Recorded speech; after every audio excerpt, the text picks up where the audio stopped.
What is up? Welcome to the show, my dudes. Welcome to the show. Hope you guys are ready. Good God. Every day in Trump's America is insane. Apparently now imperialism is in full. We are in full force. I don't even have I didn't know that we were gonna Nazi Germany it so quickly. I don't have a uniform. Like, what the fuck, man?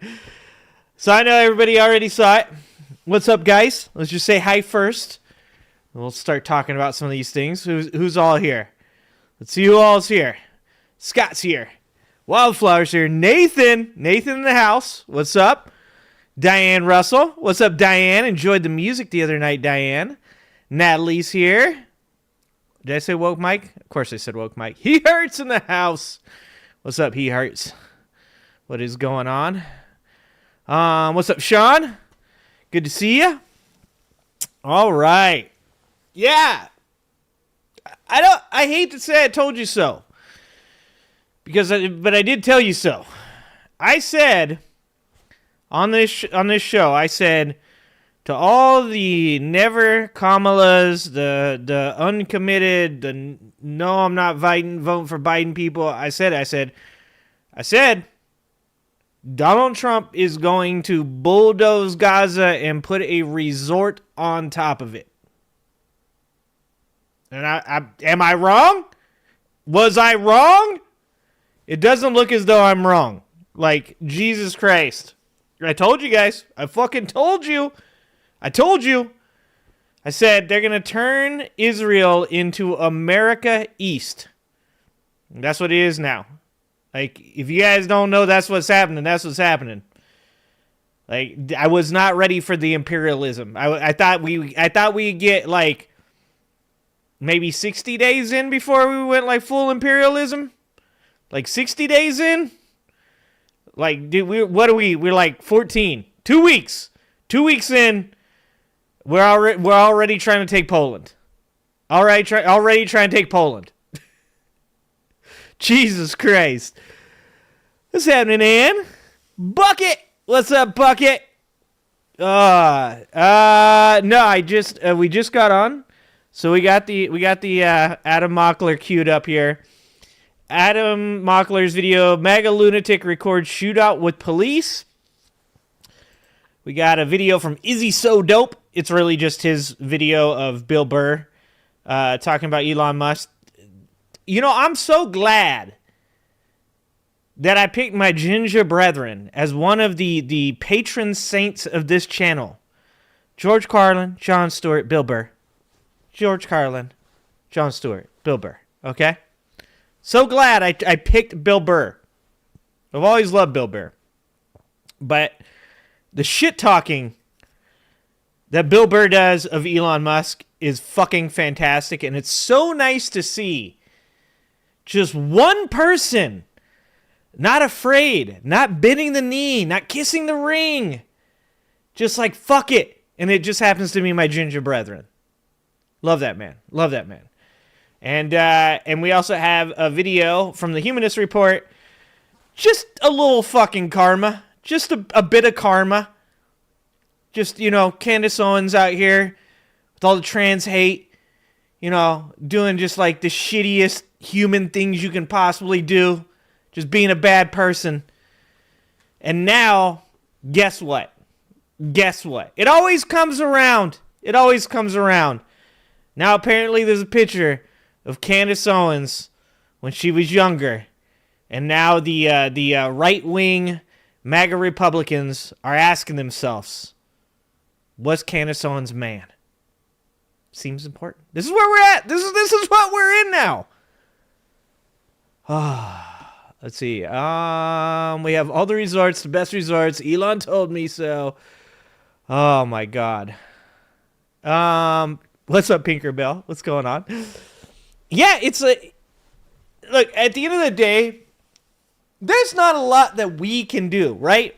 We get out, we protest, we talk, we yell, we get loud, But what it comes down to is we elected certain individuals to do their goddamn job. And a couple of them are doing their job. Jasmine Crockett out there being Jasmine Crockett. You know, fucking love me some Jasmine Crockett. AOC being AOC. Love me some AOC. Keep doing it. Even Chuck Schumer. I'm not a huge Chuck Schumer fan. I'm going to be honest. But Chuck Schumer, at least saying, hey, like, we didn't elect this Elon guy. Why the fuck is he in there, like, taking down people's social security numbers? Right?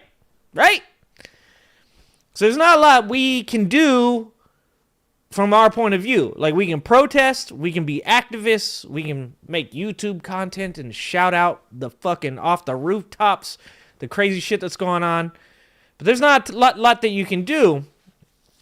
And so I think, like, the main thing, I think I said this last Saturday before the show ended. I said, you got to be careful. You can't be apathetic. Because if you understand in the first 100 days, every president, even you know, Biden, Clinton, Obama, whoever, like, they're pushing through everything they can in the first 100 to 180 days of their presidency, because a lot of the stuff that they want to do takes years to take effect, because it's got to go through all these legal loopholes, or not loopholes. Well, they're going through loopholes, legal hoops, red tape, all this stuff. So they want to push it all through the start, and then they want to start, you know, getting the litigation out of the way.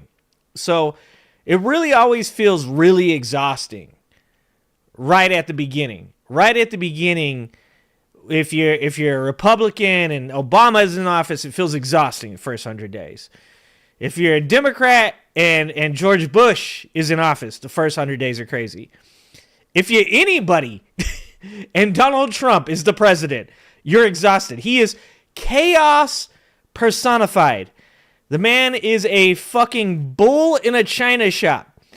Like, if you think Donald Trump thought more than 2 seconds about what he said about Gaza, if you think Donald Trump wasn't just fucking up there freestyling, like he thought he was Eminem in the 8 Mile and he was dropping hot bars, okay, if you think that he had any of that planned, I got a fucking bridge. I got a bridge I can sell you, because Donald Trump just says the dumb shit that comes into his head. Like I said before, the one thing is, like, you can say about Donald Trump is, like, Hitler, he had a plan, he had ideas. Donald Trump's got concepts of plans, and he probably does more damage just in his dumbassery, in the stupid shit that just pops into his head, than any, like, actual, like, psycho sociopath, like fucking Hitler type, right? Because he's just a fucking bull in a china shop. He just, like, he's like a drive-by shooter.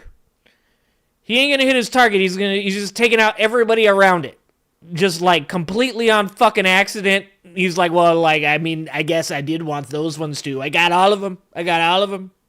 It's fucking, his gun of choice is a fucking Uzi. Yeah, don't forget the Raskins. What's up, Jesus? I had to say hi to Jesus. Oh, Jesus never. That's even better that your name is Jesus never existed. And I'm like, what's up, Jesus? God, that's amazing. Oh, it feels good. Legal processes. Never heard of her. Yeah. Happen to agree with the protest, but will it do any good? Time will tell. No, you know. Well, sorry. Back to what Jesus was saying. Jesus said, don't forget about the Raskins. You could never forget about Jamie Raskin. Jamie Raskin doing a good job too. I'm not saying that no one is doing anything. I'm saying that everybody's got to just, like, kind of be a little chill. I'm up there, you know, yelling as well, like, fucking do something. But the hope is that they are doing something, because the retaliation that each side does to their political opponent in the first 100 to 180 days is generally not vocal. It's not, like, out in the open. It's usually behind the scenes. It's usually lawsuits. It's usually, you know, it's trying to pass legislation. But with, you know, a Republican Senate and a Republican House, like, there's not going to be a lot of that pushback. So really a lot of it's going to rest on the judicial. And, you know, we've already seen a little bit of that from what we saw the funds freeze that went on, and a federal judge blocked that. So we'll see more of that probably in the next like month. More litigation, more lawsuits, and that's when we're gonna get to see. We're gonna get to see, is this like full authoritarian rule, because the judicial system just folds. And crazy enough, and you guys probably ain't gonna agree with me, but I'm gonna say it because I say what I say, and I don't care if people agree with me or not. But we're probably going to be depending on Kavanaugh and Conant. Because out of all of the right-wing justices that are out there, you got Alito, lost. Gorsuch, lost. John Roberts has always been like the most middle ground Republican on the Supreme Court. So like you can hope that John Roberts will step in as the leader of the Supreme Court and help to keep America on the right track. And then, of course, there's fucking Clarence Thomas. Clarence Thomas would sell your children to the lowest bidder. He wouldn't, like, for a pack of fucking M&Ms and some Wrigley gum. So you can't depend on Gorsuch, you can't depend on Alito, and you can't depend on Clarence Thomas. But surprisingly enough, Amy Conant has actually ruled with Democrats a couple times, and even a couple times even when she's agreed, has dissented. And Kavanaugh a couple times has surprised me by also ruling in a way that I didn't see him doing. So, like, there's a lot to be seen moving forward, like what we're going to get from our Supreme Court. And, I'm not going to get my fucking hopes up. I can tell you that, my guess is, like, they're going to sell us down the river. But at least there is some light there. And so over the next 2 to 3 weeks to a month, you're going to start to see a lot more of the lawsuits and the litigation. And we're going to see if our judicial system can stand up to what is looking to be a pretty aggressive assault by Elon Musk and a couple 19-year-olds. We live in a weird world. We do. This is the dumbest timeline. It is the dumbest timeline I have ever seen in my life. Ever. Elon Musk is a real president? Yeah, and his first lady is Donna Trump. Donna Trump! Amy Coney Barrett's adopted children are from Haiti. Some of the stuff is very personal to her. Oh, good. Maybe there's actually some some light at the end of that tunnel. But anyways, yeah, I just wanted to kind of start the show with that, talk about it a little bit. The shit that's going on with Gaza, obviously, I don't support it. I've said this before, I don't talk about a lot about Israel, Hamas, the conflict, but I will say this right here. I will say, I felt the United States of America as an ally of Israel at the beginning on October 7th did need to show their support to Israel, their ally, and needed to stand up and support them. What happened after that support and the continued demolition of Gaza and the murder of its citizens, I do not in any way support.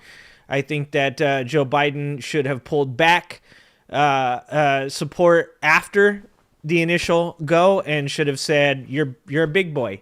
You wanna go into Gaza and you want to do all that, then that's on you." Because I don't agree. I don't think you can stamp out terrorism by taking the lives of civilians. I think you just create more terrorists in that manner. So I know that there's plenty of people out there that are going, "That's a fucking fence sitter. You're a centrist. You're a fence sitter."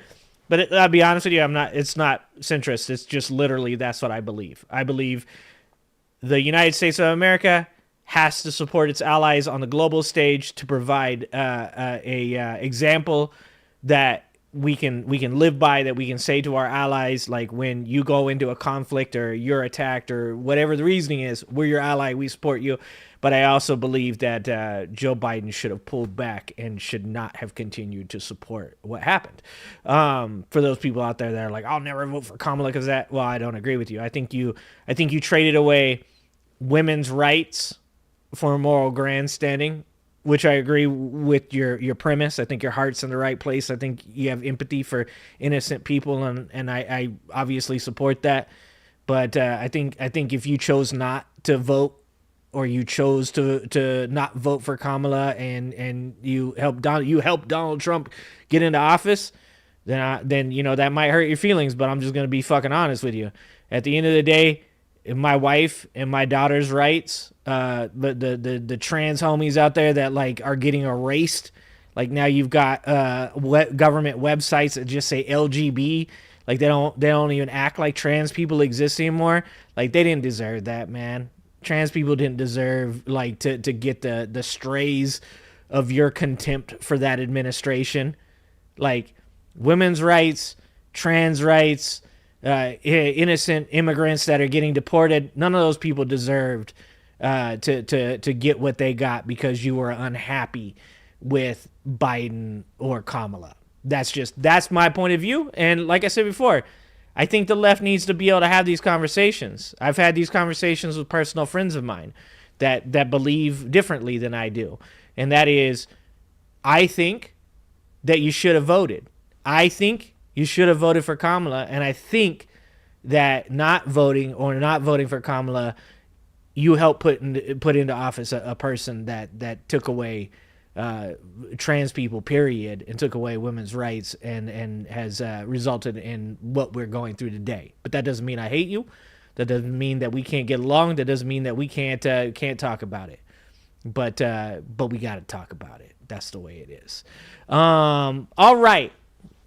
It does seem like I'm correct in my organization of thoughts. All right, AJ. Nina, you agree with me? All right. Half you guys didn't just fucking leave? I expect to just watch the viewers just go to like 6. Did I have some beers and argue with some never Kamala people last night? Yes, I did. Am I ashamed of that? Fuck no, I'm not. Because like I said, if you're on the left, we deserve criticism when the actions that we take have negative effects on the people around us. We deserve criticism. And I deserve criticism for some of my opinions, and I deserve to be able to give you criticism for some of the things that you believe as well. It's more about global and our agreements with our allies. If you do that with Israel, yeah, exactly, Natalie, and that's why I appreciate you. And Lauren, that's what I'm saying. That's what I'm saying is I said this on here. I said, I mean, you guys can go find the video. I made all my old videos public again because I wanted you guys to get shown my newer content and not my older content because I want you guys to get the new videos. So I made those private, but I made them public again. You can go watch my old videos. I said it. I said, I know that like your head's in the right place. Your empathy's in the right place. Like you want to be, empathetic to what's going on in their situation. And I fully support that. But if you think that by not voting for Kamala, if you think that by morally grandstanding over your own party, that you're like showing them who's boss or like they're going to learn something from this, like that's crazy. And if you think that Kamala was going to be as bad as Trump on this, I'm sorry, but you're batshit ass crazy too. I don't give a fuck what party you're in, because I said it. Donald Trump is going to level Gaza and he's going to put a resort there. I said that. Go fucking find the quote. I said it. I said they're going to turn Israel into America East. And here we go. Let's say this before we get into the fun part of the show. Let me say this. The next things that are going to happen, do you think that they're going to allow the West Bank to be what the West Bank is? Have you ever seen a map of Israel and all the little like places that are Israel and the places that are considered Palestinian, the places that are considered Syrian, but then, they're annexed by Israel? If you ever seen one of those maps, you've got to ask yourself, so if they take Gaza, if America takes Gaza or Israel takes Gaza, then you know what's next. You know that it's going to be a purge of those people in the West Bank. You know that those communities throughout Israel are going to find themselves in a spot where fucking Donald Trump is saying, I'm going to move you to Jordan, I'm going to move you to Egypt. And what is that going to do? That's not going to stabilize the Middle East. We've seen this. This whole situation started by putting people in a place where people thought they were taking from them. So you're going to put them in Egypt now? So the Egyptians are going to be pissed off about it? You can put them in Jordan now? Like, so you already know that that's going to happen. And then here's the second thing that's going to happen. And this is going to happen right here in America because Donald Trump's already talked about this. And that is, there are going to be protests on college campuses because that's what young people do. Young people are passionate. They speak out. They speak their mind. Like I said, I don't have to agree with you to support you. Like, I support you protesting. I don't support the mindset that putting Trump in office and punishing transgender people, punishing women, punishing immigrants. I don't agree with that. I don't agree that's the right way to do. But do I support like you protesting and speaking out, being activists? Yes, I fucking do. 100%. So here we go. This is what Donald Trump talked about. Donald Trump said it. He said, I think any person over here on a visa going to school that protests should get their visas revoked and they should be deported from the country. So that's next. That's next. And then he also said that I think that any person that is going to school on a scholarship or a grant, whatever it is from the government that's paid for by the government, should have that revoked. That's going to happen. He also said any person caught burning an American flag should get jail time. That's next. Look, I'm not a person that would burn an American flag. My whole family's military. I don't think I personally don't think it's the right thing to do. But I support your freedom to be able to do it without being put in jail for that. But we all about to find out. We're all about to find out. Because people keep saying, oh, Donald Trump's just saying that. Donald Trump keeps doing the shit he says. So if you don't believe that Donald Trump's going to put a resort in fucking Gaza, I'm willing to take that bet with you. That's easy money. Easy money. Oh, thank you, Fan. $2 from Fan. Thank you so much, Fan. I have no sympathy for anyone. I voted for Kamala. Yeah, exactly. End of the day, like I said, it was a mistake. It was a mistake. And I think that people that did that, you don't have to throw yourself on the ground and beg for forgiveness. All you got to do is say, hey, man, I think maybe I was passionate. This is how I felt about that.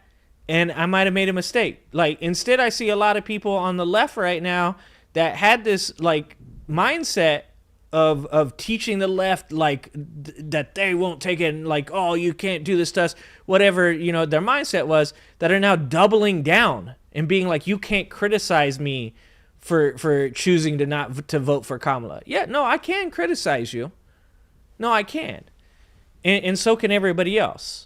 You deserve that criticism. And like I said, you don't have to grovel and you don't have to beg for forgiveness, but it would do a world of good for you to say, maybe, taking away my vote and allowing Donald Trump to get into office to harm women's rights, their reproductive freedoms, to harm the community of immigrants that has lived here forever, paid taxes into our system, has done great things for this country, and just wants to be a part of it and be a citizen. The fact that, like, at this point, trans people are literally being fucking erased off the internet by Donald Trump's government. Like, you can say, I'm sorry that happened to you because of my decision. You can say that, and we can move on. Or you can double down and maybe, you just join MAGA. Because that's what the Bernie bros did. They didn't like it. They got upset. They joined MAGA. If that's where you want to go, I guess that's where you're going to go. All right. What's happening, Stan? Fan. Hello, Fan. Thank you for the $2, Fan. What's up, Randy? What's going on? My husband spent 16 years in the Navy, and he would defend your right to burn the flags and talk smack, but you go after people's rights. That's what he fought for. Exactly. Exactly, Natalie. You're not catch me burning a flag, but I will support your right to.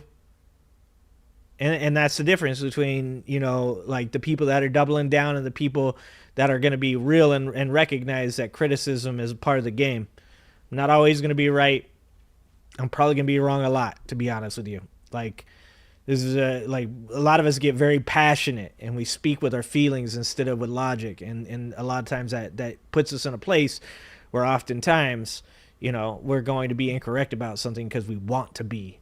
We want to feel like we're right. We want to feel like we called it. We knew. We made this happen.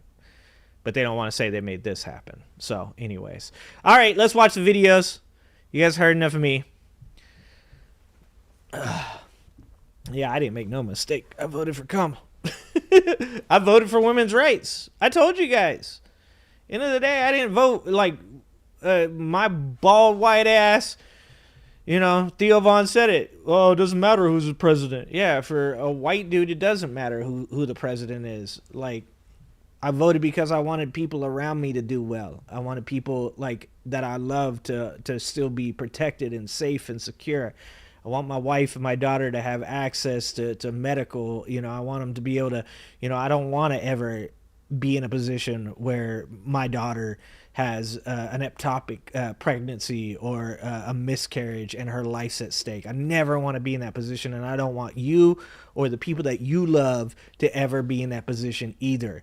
I don't want, you know, people that are living here and that aren't criminals, that are doing things the right way, that just want to be a part of a society, and I want that want to be productive and helpful. I don't want them to live in fear of getting up and going to work and maybe getting deported. Not to mention the people that are getting rounded up that didn't do shit. And I fucking 1000% don't want trans people to feel like they're getting erased. Like that's why I voted for Kamala. That's why I voted for Kamala. All right, let's watch this video. This is Adam Mockler, and it's MAGA lunatic records shootout with police. I haven't watched this video. I think it just came out. I think it just came out. So we're going to watch this. It looks insane.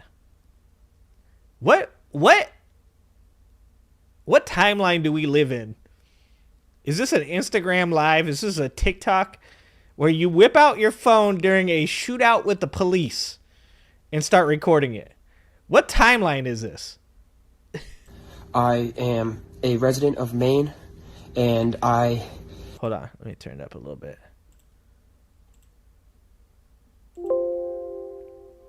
Had the cops called on me, a SWAT team showed up, and I am now engaged in a shootout.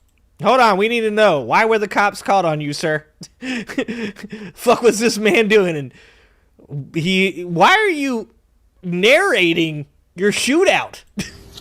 My state has been the #1 abortion and gay rights state in the entire TikTok country, timeline. And I've been segregated against for my beliefs. Hold on, did he say he got segregated against? I don't think that word means what he thinks it means. Shootout. My state has been the #1 abortion and gay rights state in the entire country, and I've been segregated against. He's been segregated against? This man, I don't think he knows what that word means. For my beliefs. Now they're trying to arrest me simply because I do.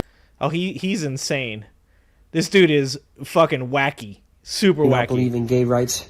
He's blaming it on gay rights. This dude is unironically blaming it on wokeness. All right, wow. I've got a hell of a... Okay. All right, cool. I was like, damn, this is starting off fast. Somebody's got to let Adam Mockler know. He's got to put the little coming up thing on the bottom so that way I know what's going on. I was jumping right into that. I wasn't ready. Like, that came on too fast for me. Story to break down for you all today. So a 29-year-old man in Maine went on a violent 29? rampage that spiraled into a shootout with the police. Oh, this is Maine. Was that what you're talking about, Alan? What up, Alan? What's going on? Is this what you're talking about? Shooting in Maine? Thank you for the $5, fan. I'm a Bernie bro. I voted Hillary. I've put up with hate for Bernie bros for 8 years now. Supporting Bernie does not make me a commie or a misogynist. You damn right, fan. The person I was arguing with last night, fan, on X, I was like, let me just make something clear to you. Like, you know, the way you talk about being neutral and all politicians are bad, blah, blah, blah, and all this shit, I'm like, that puts you like 6 inches from being MAGA. I'm like, I'm so tired of hearing about ex-Bernie bros that became MAGA. Like, if you are a ex-Bernie bro and you became MAGA, then you were never a Bernie bro, dude. You were a fad. You're into trend. You just wanted to do what was popular. Because Bernie is the exact opposite of Donald Trump. The exact opposite. So I let that dude know. It was good times. It was actually, it was a lot of fun. I was laughing really hard. Maybe I should read you guys that exchange at one point. It was pretty funny. And he ended up killing a canine dog. Rest in peace to that dog. He shot a deputy in the shoulder, triangle all while pizza. holding He hurts his baby hostage. And the most bizarre part is he was recording himself throughout this, and he begins to Hold blame on. it all Go back. on What? abortion rights, killing a canine, on wokeness. All right, wow. I've got a hell of a story to break down for you all today. Dude, this video, I'm like, what? So a 29-year-old man in Maine went on a violent rampage that spiraled into a shootout with the police, and he ended up killing a canine dog. Rest in peace to that dog. He shot a deputy in the shoulder, all while holding his baby hostage. And the most bizarre... What? Dude, these people are broken. That's insane. First of all, like, this dude definitely, I'm going to just say it, he deserves the death penalty for shooting that dog. All right? I like animals more than I like people. All right? Like, you could probably get away with taking a person out. Like, I'd be like, 25 to life, you know. But if you take out like if you took out a parakeet, I'd be like, yeah, just give him the chair. Bizarre part is he was recording himself throughout this, and he begins to blame it all on abortion rights. He blames it on same-sex he's marriage. monologuing. He even blames it on the COVID fucking vaccine. insane. Basically, every single... Oh yeah, the COVID vaccine. These people are completely sane, guys. These are the people that tell you need to wake up, sheeple. Okay, this is what they want you to wake up and do. Apparently. Like, you need to wake up, realize how Anthony Fauci has done all of these bad things to you, so that way you can get yourself into a shootout with the police that you can post on Instagram. Wake up, sheeple! MAGA boogeyman is what this guy tries to blame, and it kind of reminds me of when Trump gave that presser right after the DC plane crash, and he blamed it all on DEI. These people can only see enemies. They can only create boogeymen. They're NPCs. I mean, they're not even quest givers. Like, these people aren't even useful. They're not even, like, you know, hitting you up with a quest. You know, they ain't got no reward to give you, no piece of equipment. They're just NPCs. They just say the same shit over and over and over again. It's like when you played an old school role-playing game. And I'm not talking about the new ones where they put a lot of effort into making each NPC seem unique and different. I mean, I'm talking about old GTA. I'm talking about like GTA 3 Liberty City, okay, where when you walk down the sidewalk, you hear the same shit get repeated over and over. That's these people. And those boogeymen detract away from their own accountability no matter what they're doing. So I'd like to break this down. I'd like to watch this video. Don't worry, it doesn't get graphic at all. It's definitely bizarre to watch, but there's nothing graphic in the video. And this guy clearly is a Trump voter. And just to back up for 1 second, he clearly also has serious mental health issues. You can't do this without having mental health issues. That's what makes him a Trump supporter. Obviously, Adam. You know what I like about Adam? Adam's a good kid.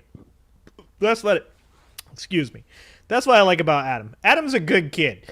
Adam's like, you know, like, hey, I'm just saying this guy's like me. I'm up here just calling the dude all kinds of names and stuff, making fun of him, pointing out that he's a fucking GTA NPC. Meanwhile, Adam's over here doing the Lord's work. He's like, let me explain.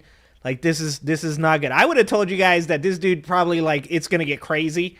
We're going to see all kind of, and Adam's like, he's warning you. He's like, don't worry. This doesn't get too crazy.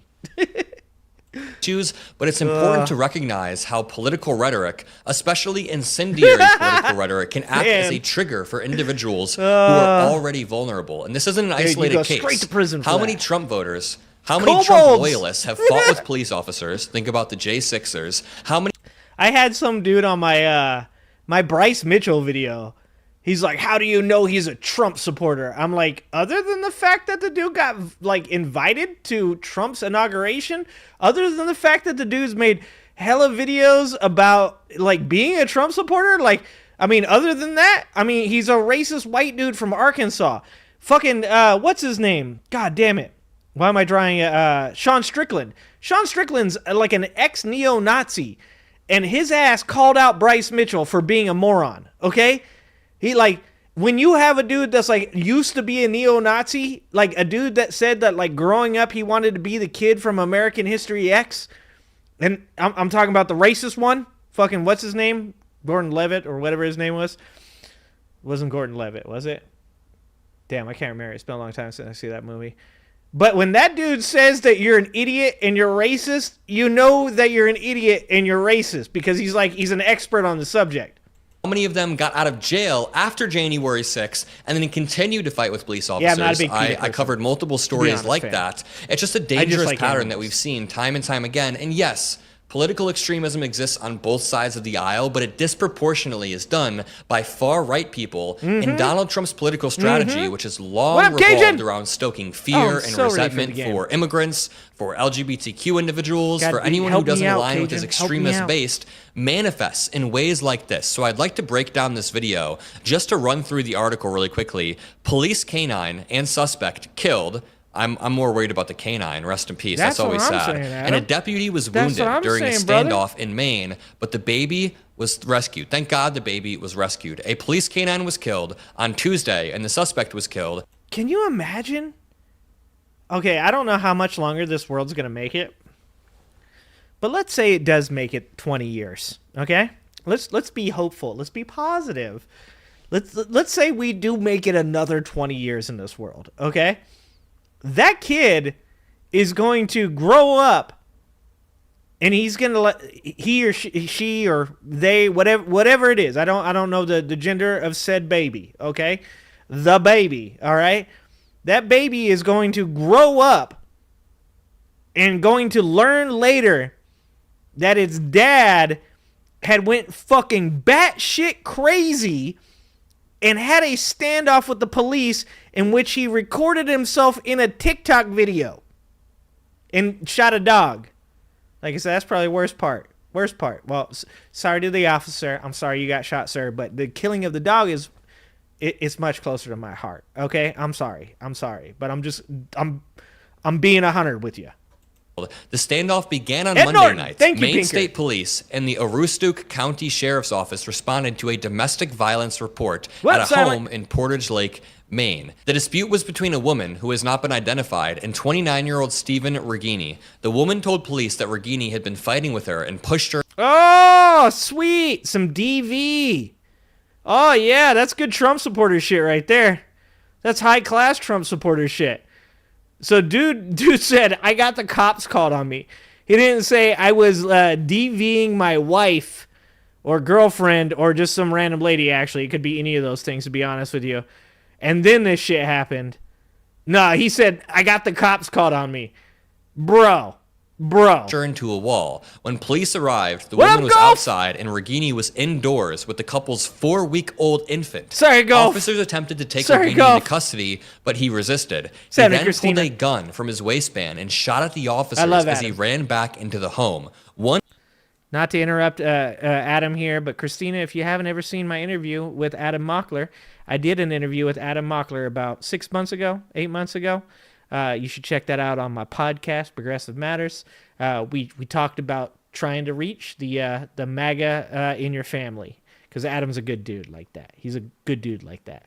He then pulled a gun from his waistband and shot at the officers as he ran back into the home. One officer, Deputy Shane Campbell, was shot in the shoulder. Regini then grabbed another firearm and fired at police cruisers as they tried to back out of the driveway. Another officer shot at Regini. Police then spent several hours trying to negotiate, but he refused to surrender and eventually fled from the scene. The canine, who the police said was a 4-year-old Belgian Malinois named Preacher, was then deployed to apprehend Regini. Rest in peace, Regini Preacher fired at the dog, who was struck in the abdomen. I think that's the saddest part of this all. Dude, now let's watch this video of this guy blaming it all on wokeness.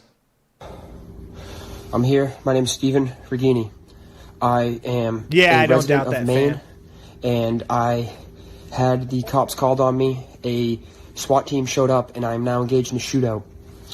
What the fuck? My state has been the #1 abortion and gay rights state in the entire country, and I've been segregated against for my beliefs. Now they're trying to... Hey, I'm just gonna say it. Adam is the future, guys. Adam is the future.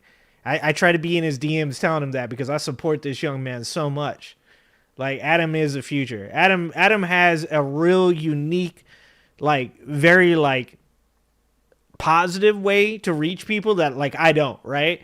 Like, I don't have that, man. Like, I speak to the people that I can speak to because that's my lane, that's my channel, you know. But Adam has a real good way about going about things. I'm gonna tell you this right here. You heard it here. Is Adam Mockler is the future of left-wing alternative media, if not left-wing media. Period. Adam Mockler will be the future of media. Arrest me simply because I do not believe in gay rights. He's blaming it on gay rights. This dude is unironically blaming it on woke. It's insecurities, Pinker. You know it's insecurities. I ain't gay. You're gay. You know, it's like that kind of shit. That's what it always comes down to. Like, I've told people before, like you know, you guys have seen it, and I haven't done it in a while because we haven't had any Trump supporters come in here saying dumb shit. But you guys have seen it. Like, some Trump supporters come in here and they're, you know, oh, you're gay. And I go, yeah, I'm gay for you, dude. Let's go on a date. Me and you, brother. Let's make it happen. Like, no kissing on the first date. But, you know, second date, we'll do tongues, you know? Like, I don't have a problem with that shit because, like, I'm not insecure. I don't fucking care. I don't, like, if like, 99% of the world thought I was gay, I'd be like, so? Who cares? I don't fucking care. Like, it doesn't matter. It's only people that are super fucked up in the head that, like, care. Like, it's only people like this dude that are like, the gay rights are, like, what? What does it do to me if gay people have equal rights? Nothing. Zero. Like, I don't give a shit. Like, yeah, dude, I don't find other men attractive. That's okay. I also don't find some women attractive. That's okay too. I'm not into feet. Some dudes like elbows and shit like that. Like, I don't like elbows. Elbows, they're kind of weird, to be honest with you. And they should only be used for fighting. Okay? That's all I'm saying.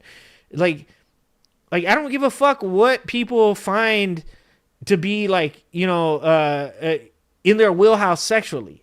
Like, I don't care. If you're a man that likes men, good. Good for you. I'm glad that works for you.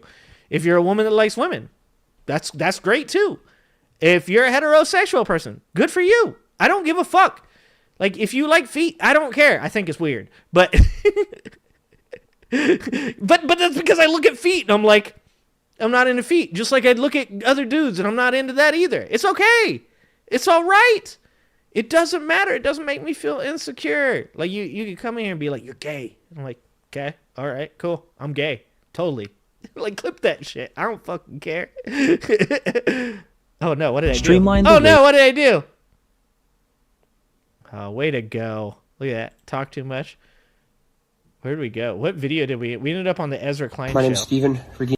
Okay, where were we? Oh, like fucking 3 minutes in here. Trigger for individuals who are already, for 1 second. He clearly also has serious mental health issues. You can't jail after January. Recognize how political rhetoric, especially incendiary political rhetoric, can act as a trigger for individuals who are already vulnerable. And this isn't an isolated case. What up, DJ? How many Trump voters came in on How many Trump loyalists have fought with police officers? What's up, Renee? The J6ers. How many of them got out of jail after January 6th? I do find Ryan Reynolds mildly attractive. To fight with police officers. I covered multiple stories like that. It's just a dangerous pattern that we've seen time and time again. Leonidas from 300 as well. Political extremism exists on both sides of the aisle, but it disproportionately is done by far-right people, and Donald Trump's political strategy, which has long revolved around stoking fear and resentment for immigrants, for LGBTQ individuals, for anyone who doesn't align with his extremist base, manifests in ways like this. So I'd like to break down this video. Like I said, and that's because of insecurity. It's 100% because of insecurity. You can't tell me it's not. Like, if you look at something and it disgusts you so much that you feel like it's, like, necessary to stop it, like, immediately, like, that's generally because, you know, like you have some insecurities. You've been taught something. Like, that's why, like, I support people that are religious, that live a Christ-like life, people that are nice to people, they take care of homeless people, they welcome LGBT into their church, whatever. Like, I support that. But like, if you grew up religious and it taught you that gay people are the devil, then I can't support that in any way, shape, or form. Like that's an illness. To be honest with you, that's an illness, and it comes from insecurity. And that's why you have so many of those, Catholic priests that have done the very things that they claim that you shouldn't do. I'm not gonna go into that, but at the end of the day, it's like, it's because they're insecure. They don't want you to know the bad shit that they're actually doing, so they tell you in the most passionate way not to do it. And I think it goes the same way for a gentleman like this dude who's like, like, it's the gays. It's like, bro's probably got some fucking pent up feelings. Like, just go touch an ass, bro. Like, it's okay. Like, let it out. Maybe an elbow. Like, go ahead and like, just like massage an elbow a little bit. Maybe a toe. Maybe he's in the toes. I think he was just really like pent up. I mean, he looks like he's pent up for fucking sure. I'm here. My name's Stephen Regini. I am a resident of Maine, and I had the cops called on me. Fam, we're going to talk about this in SWAT team showed up, and I am now engaged in a shootout. My state has been the #1 abortion and gay rights state in the entire country, and I've been segregated against for my... How does he know that? Did he make that shit up? Is he just like, do we rank that? You guys Google that for me. Somebody got an Alexa in the room. Like, yell that shit out. Alexa! What's the #1 state for gay rights and abortion? Like, is there a state that's #1 for gay rights and abortion? Because I might move there. I might actually, like, I would probably leave California for whichever state that is. My beliefs. Now they're trying to arrest me simply because I do not believe in gay rights. He's blaming it on gay rights. This dude is unironically blaming it on wokeness. And abortion, which is the #1 state of Maine right now. That's what they do. Maine. I could watch some Eagles games. I could definitely... That's closer to Philadelphia. It might be worth it. I might move to Maine, guys. They're an abortion mill. So I'm here. I'm in a shootout with the authorities who are protecting the rights of doctors to murder babies. Thank you, Golf. It's working. It's coming in. The rights it's coming in strong. Children to be ripped out of the womb and killed. I'm here with my baby daughter, who they're also trying to take away. And... Bro, I wonder why they're trying to take your daughter away. Like, man, like, as a father, like, it kills me, man. It kills me to know that. Like, there's people out there that are mentally ill and need help. Like, this gentleman probably could have gotten help. And I've been talking about this recently. And that is, a lot of these people nowadays that believe this wacky shit, like, if you have friends that you love and you've noticed that they've started to believe like certain like bullshit mentalities and stuff, take a look at who they're around. Take a look at who they work with. Take a look at like who is the most like influence on them, right? And you'll start to see that it's these people with these like certain like extreme ideologies that are super vocal about that shit, that are influencing these people that are potentially like mentally fragile. They're people that like they don't do well with adversity. They don't do well with any like over the top amount of information. Like they're exhausted, they're overstimulated, and any little bit could like push them over the edge. It's like, I've had in my life a lot of encounters with people that have had mental illness and stuff like that. And my heart goes out to those people, because you need somebody around you that can intervene. I myself intervened in a person having a mental health breakdown. And because of that interaction, and I'm not going to pat myself on the back too fucking hard right here, but because of that interaction and the interaction from people that were with me and helped in that interaction, that person got better. And you know, they're a part of society again.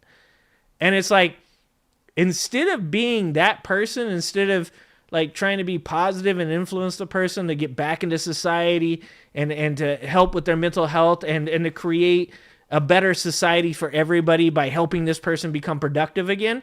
Instead, it's in these people like Donald Trump's best interest to continue to break these people and make it worse and worse because they don't have any empathy for that man. Like, to be honest with you, I probably have more empathy for that man, and you probably have that more empathy for that man than Trump supporters do.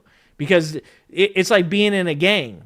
They want him to be that fucking crazy. And he's got a daughter, bro. You got a daughter. Like, there is nothing in this world I wouldn't do for my daughter. And there's almost nothing in this world I wouldn't do for your daughter. Okay? Like, I assure you, kids are that special, I am not man. the aggressor here. They tried to arrest me. They tried to tase me. They're trying to make me a criminal. They are trying to get me. Dude, you made yourself a criminal. You shot a cop, bro. In trouble. You're lucky you ain't black. Shit would have happened. What's up, Pep Talk? Thanks, buddy. Thanks, man. They're trying to take me to jail for a long time. Watching some wrestling. For getting in an Let's argument go, Macho with my Man. wife, which was a simple argument. I've spoke with her since. I love my wife. I love my daughter. I'm so grateful for all God has blessed me with. I'm grateful for my farm. I'm grateful for... No, you're not, dude. No, you're not. Because if you were, you would work that shit out. Look, I've been in bad places. I grew up in a nasty, nasty place, man. Like, I'm not going to lie to you. I'm not the best person. I didn't I have my own issues and stuff like that. Like, I'm a much better person now due to my wife being an amazing person and helping to make me that person. But also because a lot of the reasons that I got better and became a better person was because of the things that I love and I appreciate and I want to hold on to. There's nothing in this life that is more important to me than my relationships with my wife and my children. Nothing. Zero. There's nothing in this world that can replace the connection that I have with my wife and my children. And so because of that, I am willing to do almost anything to preserve that and to encourage its growth. Like, this is mental illness. If you can't bring yourself to say, right now, I am jeopardizing the safety of my baby. I am jeopardizing my ability to continue to have this relationship that I enjoy, that I love, the connection I have with these people. If you can't do that, you're mentally ill and you need help. And you need to put the fucking gun down and you need to walk out to those police officers because you're lucky. You're white. You're lucky. Because there's a lot of African Americans out there that don't even get this fucking option. Okay? Let's be fucking real about that. You're white. You go out there, you put your hands up, you lay down on the ground, and you get your shit fixed. So that way you can have a relationship with your daughter and your wife later on in life. Something that you take for granted. Because like I said, if you were any other color, if you were a minority in America, you might not even get that choice. So you should fucking take advantage of it. For everything, all my friends and people who love me, and I'm sorry this had to happen, I really am, but it didn't have I'm to backed happen. into a corner with my political beliefs.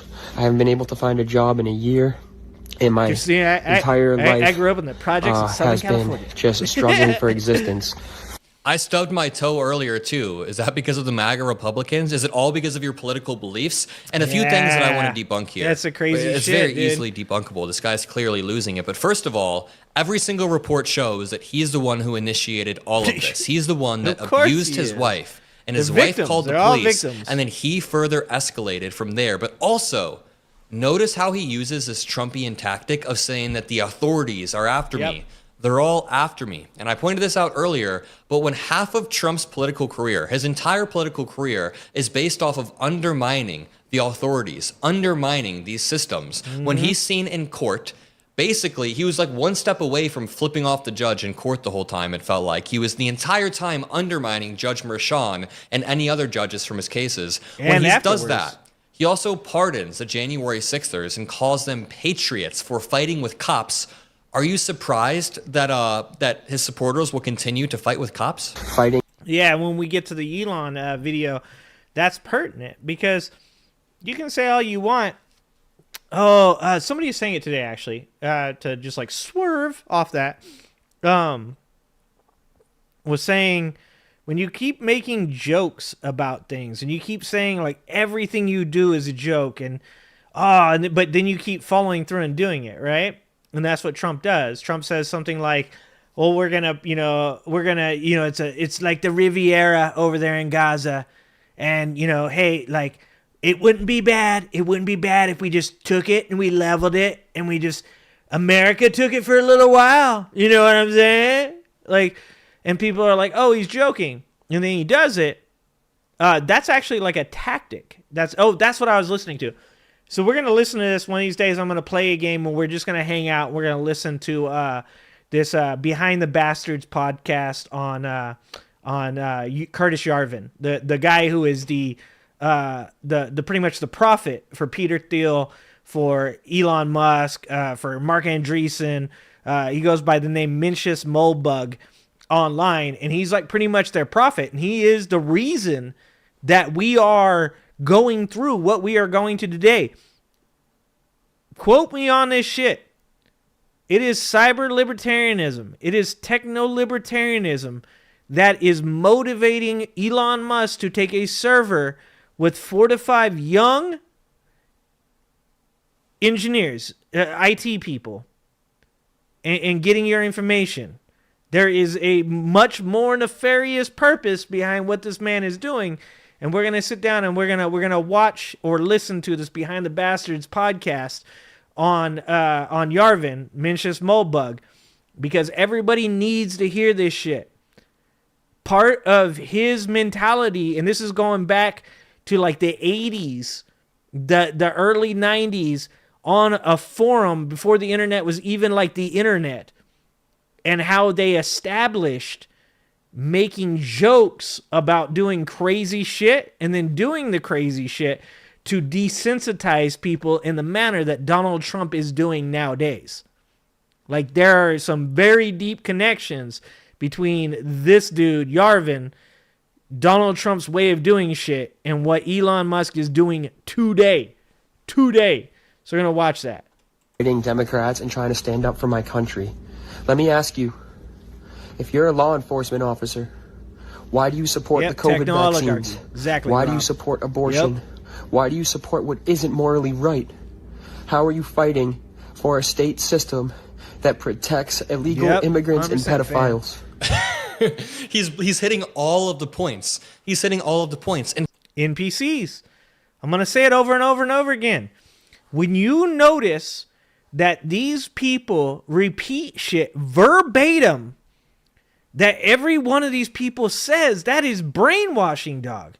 Like, if you come into my channel and you ask me and you say, I already know what you feel about Hamas and Israel because you support Biden, so I know what you'll say. You're going to be surprised by what I say, because I don't support the things that happened after the initial support of Israel. You're going to be surprised, whether you're left or right, because you're going to have people that come in on the left that are going to say, like, oh, you agree with me on this and this way, and I'm going to say, no, I actually don't. And if you're on the right, you're going to say, you believe this because you support this. No, I don't. Like, my opinions on the internet are some of the least popular opinions on the internet, because on the internet, it's actually really like popular to be extreme, to go really hard to the left or really hard to the right. So if I've said this before, if I wanted to be somebody, if I wanted to make money, if I wanted to be popular, all I would have to do is lean really hard into an extreme narrative, and I would garner all of this support from people. But I don't. And you shouldn't either. You should have thoughts of your own. If I say to you, my opinion on Biden supporting Israel was that at the beginning it was okay, but anything that went after that wasn't, and you said, well, no, I don't like that he supported in the first place, then you should be okay with that. You should argue with me. You should say to me, like, no, I don't like that because I believe this because of this. Like, you're not NPCs. We don't want to be NPCs. We want to have minds of our own, because that is what diversity is. That is truly and legitimately what has made some of the strongest armies in the world as unique and amazing as they were. Whether we're talking about Alexander the Great or Napoleon or even Ulysses S. Grant.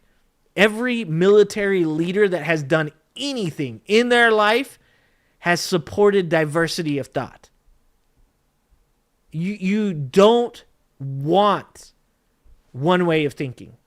Because when you walk up to that canyon and you look at it and the other armies on the other side, and you think to yourself, man, we got to go right through that canyon. You want somebody that's there with you that goes, hey, I know I'm nobody. I'm not supposed to say anything, but why don't we go up the side? Why don't we send 100 troops up there? Why don't we, like, I know about, what is it in 300, the hunchback dude, right? Like, he's like, there's a goat path. I know about this goat path. We should send people up that route. You need that diversity. NPCs, we don't need NPCs. We need unique individuals that can disagree with each other and get on the same level fundamentally. Get on the same level, that we have the same goals, equality for all, the right to housing, the right to be living a comfortable life, the right to being able to spend time with your family and your friends, enjoy this one shot that you got at fucking walking this earth. That's if we can agree on that, we can disagree on some of this shit. Because you might be right and I might be wrong, and that's acceptable. We don't want to be NPCs. And police officers, they don't arrest people. They don't fight based on morality. They fight based on the law. Please explain this to me. Please explain to me why abortion is still legal in my state. How dare you? Why are the babies dying? Why? Why is this illegal up till the time of conception? And see, there you go. So now you've got this insane rhetoric that probably took a person that was at the least really close to mentally ill, if not mentally ill, before encountering this rhetoric, right? And this is why, I've said it before, I've said sometimes I don't understand why the left does some of the things they do, right? So like when it comes to the COVID virus, right? When it first came out, we like joked around at my work. When it first came out, like people were like, you know, like it might have been a lab leak. And we joked about the scenario that includes this like janitor that comes in and mops up the virus and it gets out. And, you know, one of the funny things about that was making jokes. You're like, well, it could happen 100%. And then you had the left would really push hard back against that being a thing. And it's almost to their detriment that they would push so hard against it being a lab leak. But the reasoning behind why they push back so hard against that mentality is because they really don't want people to think of things as though like, oh, we have to like blame the Chinese for everything. They're to blame. They're to blame. They're to blame. They're to blame. And there's a middle ground there, man. There's a middle ground. This gentleman's talking about babies being aborted up to conception. But we all know that's not what's happening. We all know that the only reason that anything like that would ever happen would be if the mom's life was in jeopardy. We know that, but he don't. There's a real conundrum when it comes to the right's inability to intake knowledge and the left's inability to give knowledge, for lack of a better word. There's a real conundrum there as to how to fix that. But this is why the left is so concerned about how certain things are being said, because people like this gentleman take it as though it's literal. And many right-wing people believe what this gentleman believes. That's why I'm fighting. I'm fighting for the babies, I'm fighting for the unborn, and I'm fighting for righteousness and Christianity to be restored in this country. I have no Christ problem is with Lord, you being God Christian bless, as long and I'm as you sorry are to you, my Christ-like parents. I person, love you, my Christine. parents. I love you, my wife. I love you, my daughter. What's up, I Chris? love you, all my beloved friends and business partners, and God bless you. Sorry it had to end this way. It doesn't need to end this way, I mean, brother. I don't even know. There's a few things going through my head right now. First of all, This guy clearly has something deeper below the surface. I think anybody watching this should be able to admit that there's something deeper that is manifesting here. It's not all because of politics. He's just using that as a cover. He's mentally but all of my points still stand. Because just think about it. If your leader, if somebody you're looking up to is telling you that the government is evil, the liberals are destroying the country, babies are being murdered, if he actually believes that babies are being murdered and immigrants are the ones doing it and then eating the babies, whatever the hell this guy believes, then in his head, he can justify it. Is it really that much of a leap for this guy in his head to then begin a shootout or to use violence as the answer? And honestly, this isn't even hypothetical. Trump has said all of these things before, except maybe immigrants eating babies. Apparently, immigrants only eat animals. It's not even that funny. This is a serious mental crisis that was only exacerbated by Trump's rhetoric. And mental health crises like this don't emerge overnight. No single political speech can be blamed for someone's actions. No single tweet can be blamed, except for Trump on January 6th saying Mike Pence didn't do what needed to be done. That tweet caused direct violence. But even then, there were months and months of people laying the groundwork. So I'm not saying that this guy snapped because of some Trump speech or whatever, but I am saying that over time, Trump's rhetoric provides a framework for these individuals to channel their anger. He provides very clear enemies, quote unquote enemies, where people can then project their personal failures and struggles onto immigrants or liberals or child-killing doctors or gay people, whatever the hell he wants to do.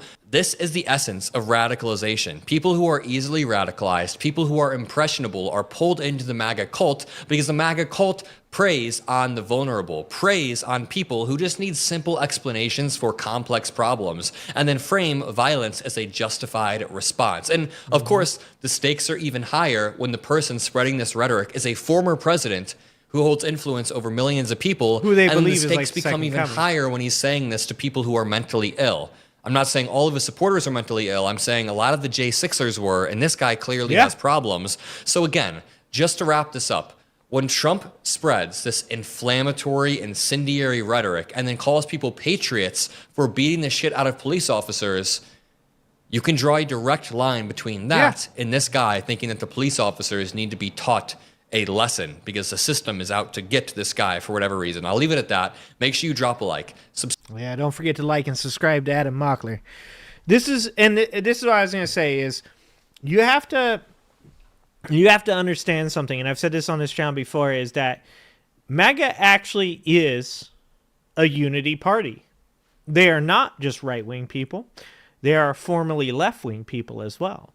And that's because it's really a genius level cult. It really is. Like, when you think about it, they took the right wing that was angry and hateful, and then they found the people on the left that were super fearful. So they took during COVID, they took the left wing, anti-big pharma, anti-big government, anti-vaccine, all of these people that, like, and I knew these people, and this is why I say this, the Bernie bros, the anti-establishment, they took them and they said, aren't you afraid? Aren't you angry? Doesn't it make you mad? And that brought them into the fold. So if we're being 100% honest, you have to say MAGA is not just a right-wing institution. It is a unity party. It took the right wing that is scared of the barbarians at the gates, and it took the left wing fear of big government, and it combined the two of those things, and that's why MAGA is so aggressive, so frustrated, so hyper unrealistic, right? I was talking to my wife the other day, and she was saying about somebody she knows, like, oh, this girl she knows that she lives with, she has a Trump sign in her front yard. And, oh, I can't believe that. Like, she would is probably her husband that is. And I was like, no, it probably isn't her husband. It's probably her too. And that's because what MAGA does is MAGA comes to you and says, do you really think that Laken Riley, what happened to Laken Riley wasn't bad? And you're like, no, of course it was bad. Like, do you not feel bad for Laken Riley's parents? Like, what happened to her? Like, of course I feel bad for Laken Riley's parents. Like, it's horrific. You know, like, what happened to that young woman? was terrible. It's fucking horrific. Now, does that lead me to this conclusion that all immigrants are criminals that need to be rounded up and deported from the country? No. But if you have a person in your life that has a connection with you and they go, well, isn't it bad that happened? Do you know that that's happening all the time, every day, everywhere? And if you're, an empathetic human being, you tend to go like, well, that's not good. We don't want that happening to people. That's terrible. I don't want that to happen to people. And it's like, well, okay. Well, then you shouldn't join with the left because the left protects those people. We're trying to get rid of them. One of the biggest slippery slopes that we currently reside on is Donald Trump would like to start deporting American citizens. These are his words, not mine. Deporting American citizens that have committed crimes. He said, it would be pretty good, wouldn't it? Wouldn't it be a good idea to be able to deport people that have committed 30, 40, 50 crimes? And to the average everyday person, if you said, let's put it this way. Let's make it hyper personal. If I said to you, you have young children, and there's a person on your block that has harmed children, what if I could just get rid of that guy and we just deport him, get him out of the country? At the least, you would be like, well, if you could just get him out of my neighborhood, that would be great. Like, just, I don't want him anywhere near my kids. Why does this person get to be anywhere near we know that, like, they've harmed children. Why don't we get rid of this person? And that's how they get you. It's like a gateway drug, right? It's like, you get that first little bit of like, aren't you scared that person's there? Then the next thing you do with that is you go, well, this guy didn't harm children, but it's not a good person. Sells drugs. What do you think about getting rid of that person? Oh, fuck. Well, I mean, do we have a choice? Can we? Oh, we can? Okay, yeah, I guess the safer the better. Now, the problem with that slippery slope there is that I think, was it Venezuela said that they would willingly house our criminals for us. That's what they're reaching out to Trump for right now. They'll willingly house our criminals for us. You say, okay, so we got rid of the guy that had harmed children, so he's gone. This other guy that's committed 30, 40 crimes, they're nothing to do with children, but we're going to get rid of him too. Yeah, okay. Well, this guy comes from a whole family of people that are criminals, so it's pretty sure he could be one too. Do you think it's okay if we get rid of him? Well, I guess so. I mean, if he comes from a family of criminals, that makes sense. So you get rid of him. And then they say, who in our society creates the most criminal activity? Who commits the most crimes in our society? I don't know who.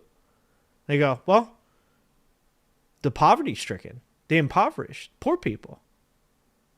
What if we just got rid of all of them? That's the slippery slope. And that's also what makes MAGA a genius-level cult, is because it operates on a level that can bring in just regular-ass people that think they're immune. You just have to have the right question for them. You have to know, what is their weakness? What are they afraid of? And for most of us, we're afraid of our kids being harmed. We're afraid of our kids having an outcome that is negative. And so MAGA preys on that. It knows if there's one thing that I can get everybody on the same page with, it's that if your children are harmed, that's a bad thing. Because we all agree on that. It's really scary shit. Some words get flagged. Yeah, I say, I do my best to work my way around all of those words. What up, TOG? What's going on, guys? What are we talking about? Yeah, have you tried to post and it doesn't appear? Yeah, YouTube will block certain comments. It'll block certain comments in my in the chat. You'll know if Nightbot will tell you if you do something wrong. YouTube does not. YouTube just puts it in the background where nobody can see it. So just so you guys know. All right. Let's see. What do we got? We got Bill Burr. Let's listen to Bill Burr talk about Elon Musk's salute, because I'm tired, man. I am so tired of people being like, bro, you're just adding to the misinformation by saying that was a Nazi salute. It's like, I've said this before. I'll be the best faith possible and say, dude didn't know what he was doing, which I think is complete and utter bullshit. I think at the least he's intentionally trolling the left, which once again, I'm going to be honest with you. Even if you're just intentionally trolling the left, you're adding fuel to the fire.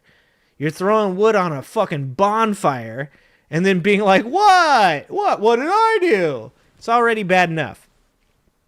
But that's being best faith. If you don't think that there's a bunch of like neo-Nazi types out there that saw that shit and were like, hell yeah, that's my dude right there. And now you're talking about importing fucking South Africans that are oppressed in South Africa, white South Africans.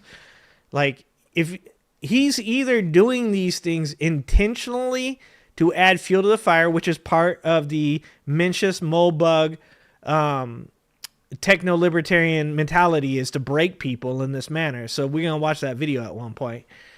But I do believe all of these things that Elon Musk that he's doing, that he's trolling with, are intentional in a way to break people, to create this division. So even if what he's doing isn't like specifically a neo-Nazi thing, like he's not specifically racist, he's doing it to divide society. He's doing it for bad reasons, for negativity. So it doesn't even matter to me whether or not it's like he's actually doing it like for a Nazi salute. What matters to me is that the reason he's doing it is to encourage negativity in our society. That's the problem. Like, I'm not going to differentiate between whether or not it's a white nationalist, racist dog whistle, or if it's just negative trolling to continue to divide society and make people more hateful so that way he can take advantage of it with his billionaire buddies. Like, I don't give a fuck if there's a difference between those two things. There isn't. There isn't. At the end of the day, like, I don't care which one it is. Whatever he's doing is bad. And I'm glad that Bill Burr is fucking calling it out, man. So let's listen to this. This is Bill Burr.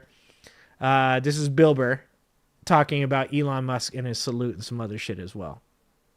Event, Trump advisor Elon Musk raised eyebrows for a gesture some are comparing to a Nazi salute. Nazi salute? Nazi salute? Nazi salute. A Nazi salute. Dude, what happened to the fucking Twitter guy? I don't watch the news. That guy has lost his fucking mind. The fucking Twitter guy.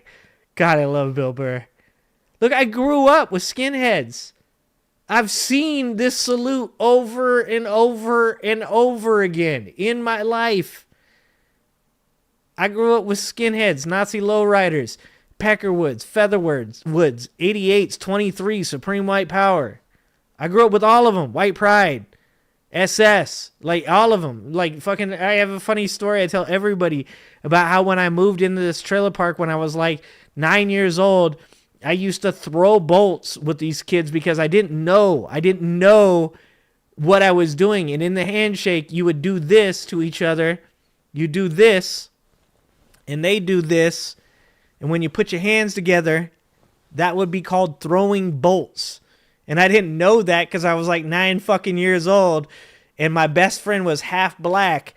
And I shook his hand like one of the first times I met him. I shook his hand and I tried to throw bolts with him. And he was like, oh, no. What are you doing? And I was like, no, that's how we shake hands. That's how the Southside Stoners taught me how to shake hands. And he was like, dude, they ain't Southside Stoners. That's not what it stands for. I was like, what? I've seen some fucking Heil Hitler Nazi salutes. And let me tell you, they're indistinguishable from what this fucking dude did. I don't give a shit if he's trolling. I don't give a shit if it's just he's trying to trigger the libs. What he did was drop a fucking Nazi salute on everybody's dome. That was my best friend growing up too. That dude has lost his fucking mind. I also don't understand neo-Nazi people. I don't understand how they're in this country going, support the troops, America, love it or leave it, and all of this type of shit. And it's like, you know, all those guys who died on D-Day, they were fighting Hitler. Right? That's because they're full of shit. They don't support the troops. Like, I've lived so long. They just know dipshits will fall for it. Like, you know, everything just sort of changes after a while. I still have not looked at It's like, Patrick wait a minute, Fitzgerald are people trying to song. say he Sorry, was a good guy now? The fucking level of ignorance out there. And what is that fucking Twitter guy? He literally seeded Heil. He didn't just Heil.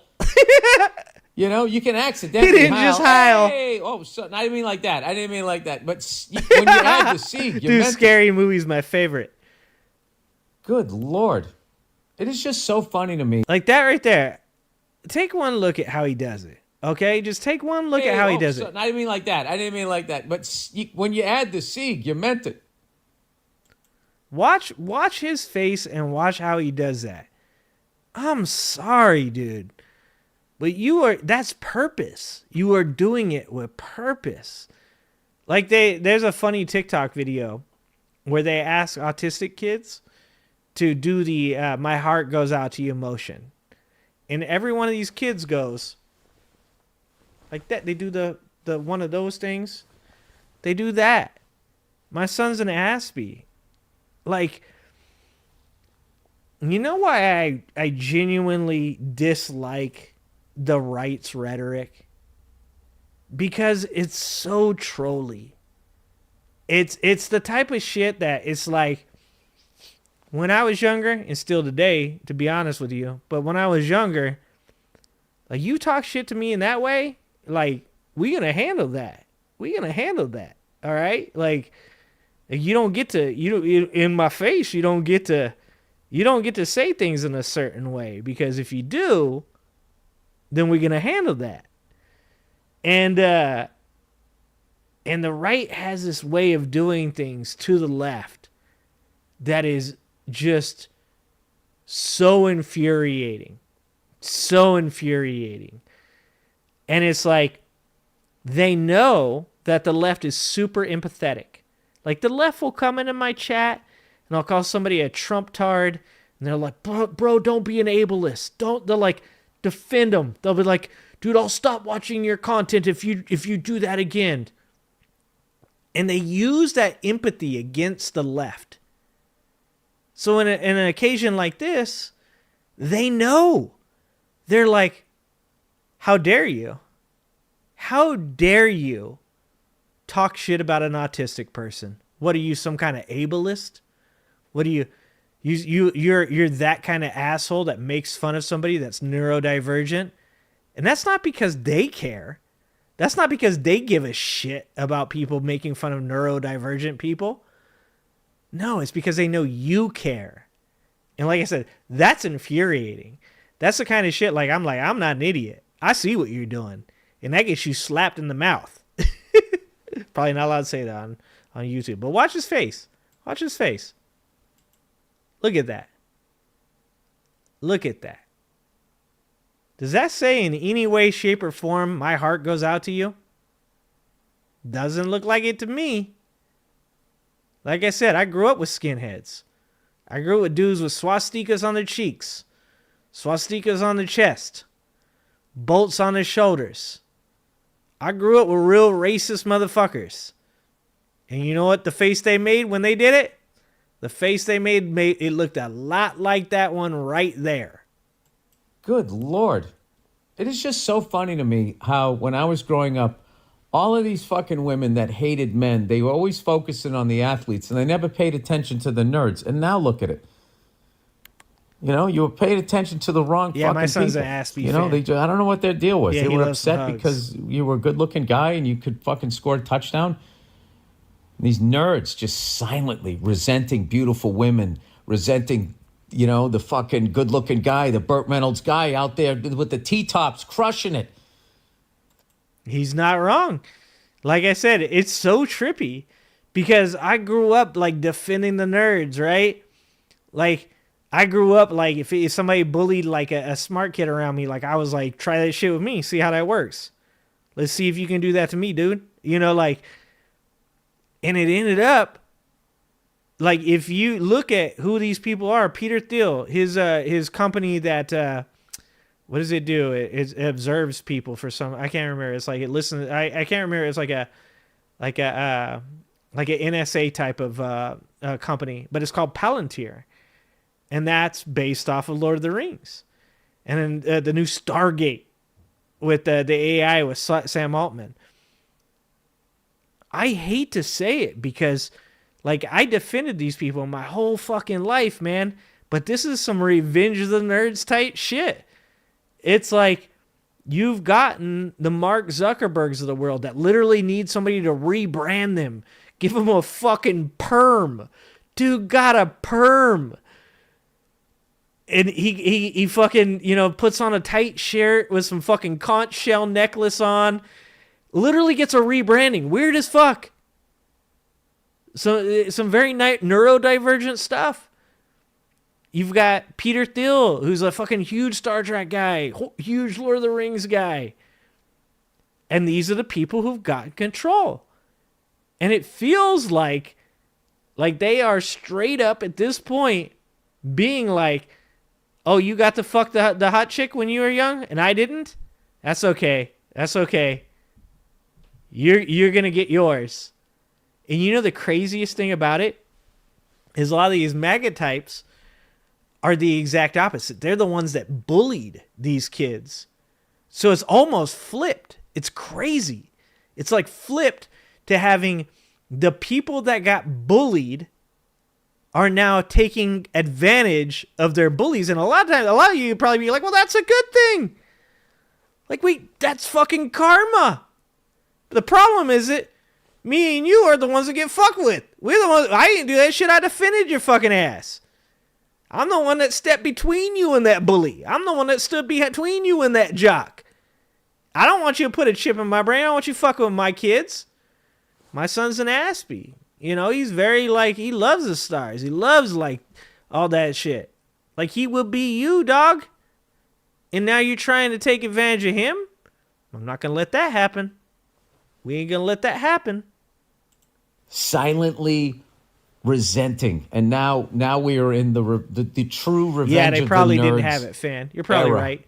You're probably look right. At that guy with his Turkish hair plugs and his laminated face, and now he's out here piling. I forgot that Elon Musk. Look at that face. Tell me that says my heart goes out to you. Look at that face. Does that face say that? I don't think it does. I think that face says, I'm going to get back at you motherfuckers. I think that's what that face says. But I forgot that he had,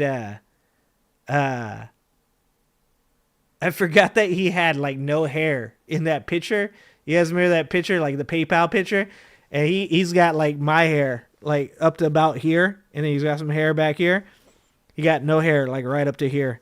And now all of a sudden he's got that full head of hair, dude. Forgot about that. I mean, that guy is off his fucking rocker. Later, Bucket. Love you, Bucket. I can't believe he's still in, whatever position he just got. Yeah, it's crazy, Beetlejuice. It's crazy. How the fuck do you keep that guy in that position? It's like, wait a minute. This guy is he rooting for the other side? He's on the Axis side? All of these movies. You see what they did? I'm telling you, it's fucking genius level, dude. It's fucking genius level to do what they're doing right now with this cult. They got the ADL to say he made an awkward gesture, not a Nazi salute. You getting fucking played, dude. You're getting played. He's along the fucking way, the greatest generation, D-Day, all of those lives that were sacrificed so that people could live free. And this fucking nerd, because he couldn't get any pussy in high school, is now identifying with Hitler. Just like Hitler would have. Oh, my God. This is where liberalism is bad. Because, and why extreme conservatism works over liberalism is because liberals at heart are non-confrontational.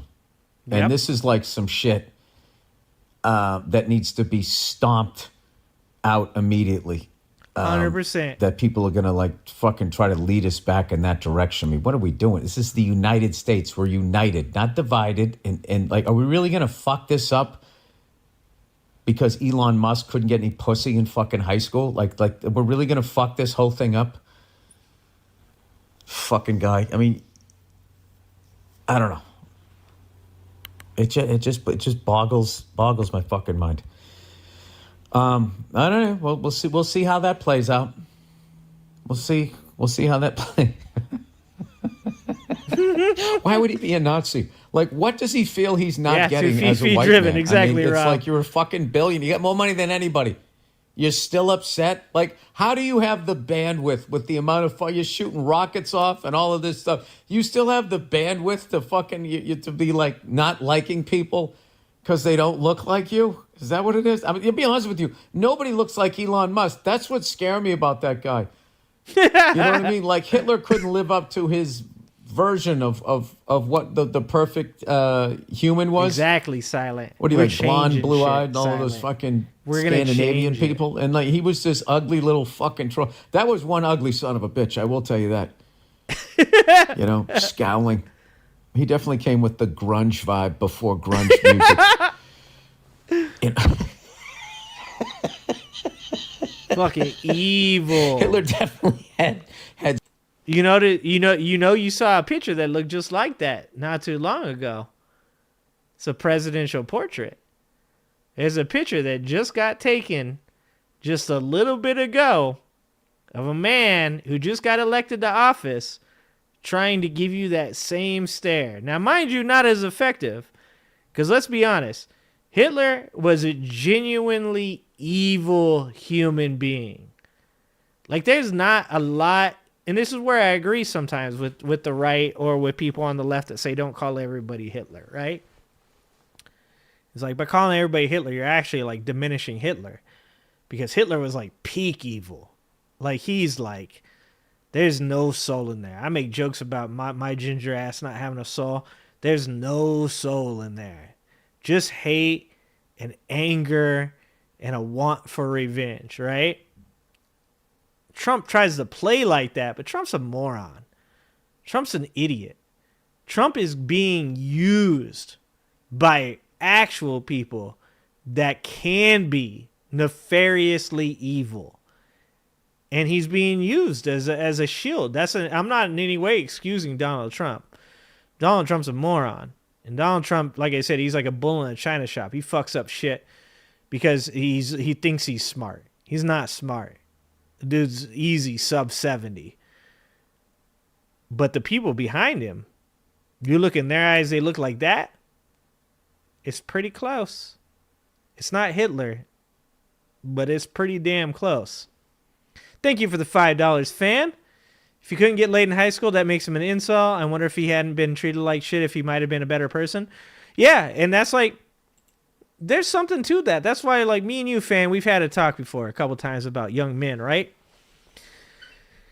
And the thing about that is the left needs to be better about talking to young men. And Silent just said something that speaks to that. And this is a different left. We're kind of like a more old school left, you know? Like a 60s left. That's the spirit that the left wing needs to embody nowadays. They need to embody the days of MLK. They need to embody a little bit of that Malcolm X. Like, you know, like some people are scared to touch that. They're scared to, like, you know, to support it, to say, you know, oh, you know, he's a little bit aggressive. He did some bad things. It's like, well, at the end of the day, he was standing up for his. That's why he was doing what he was doing.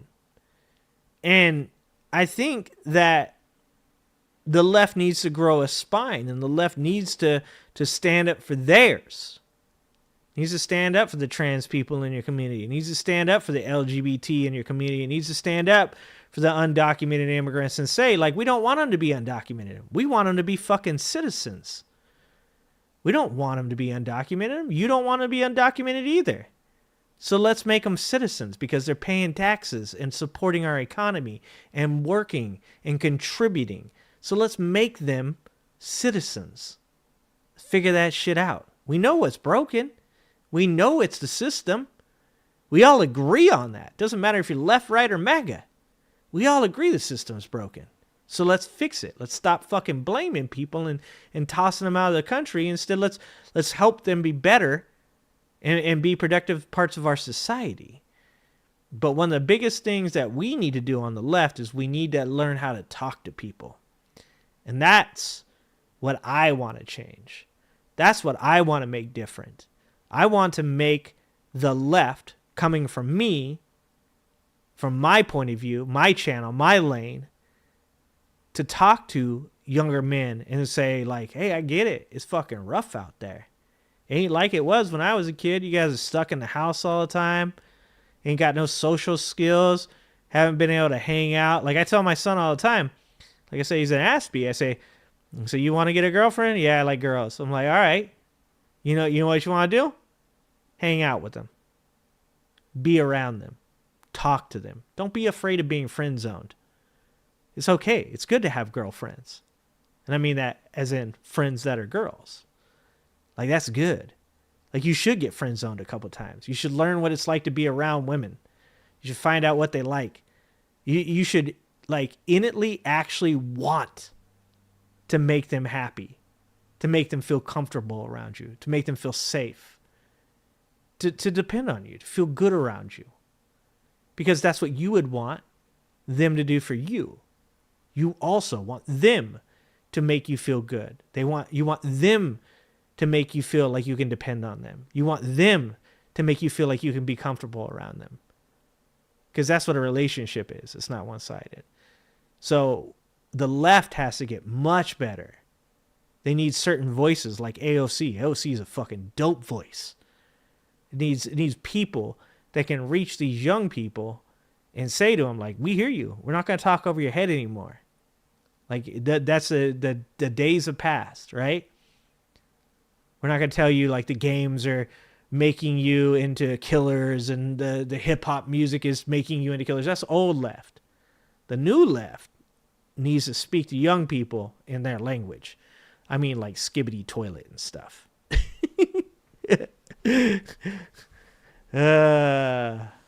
What's happening, fan? $5? $5 again, fan? Thank you, fan. I appreciate you.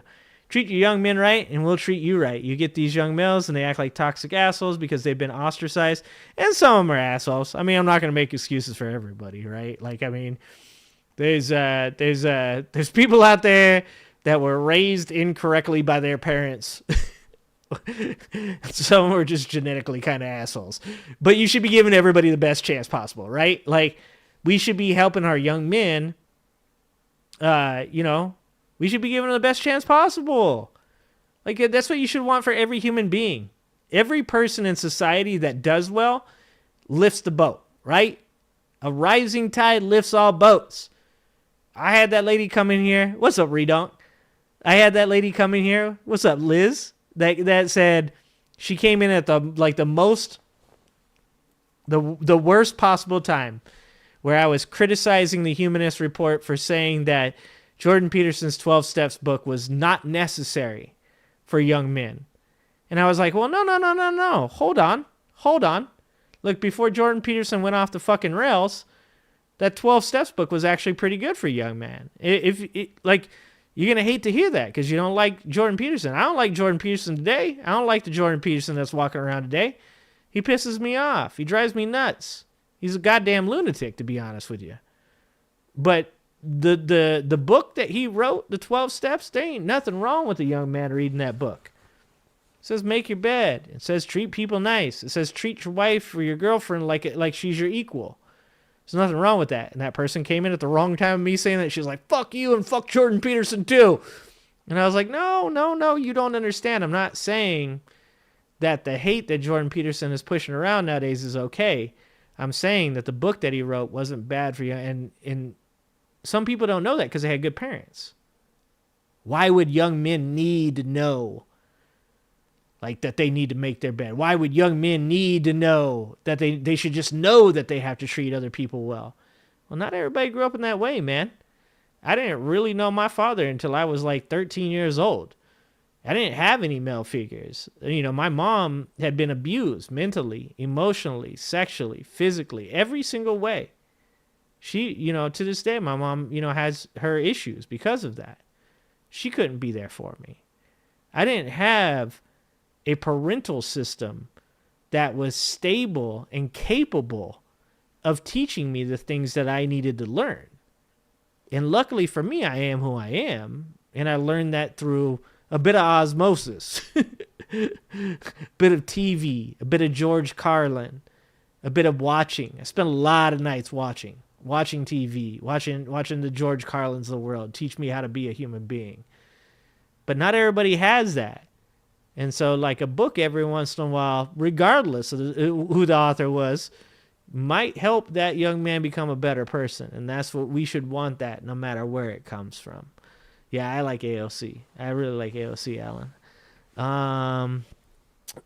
Thank you for the $5 again. So then step up, stop treating them like crap. No more making fun of them being incels. Do you even know what it means?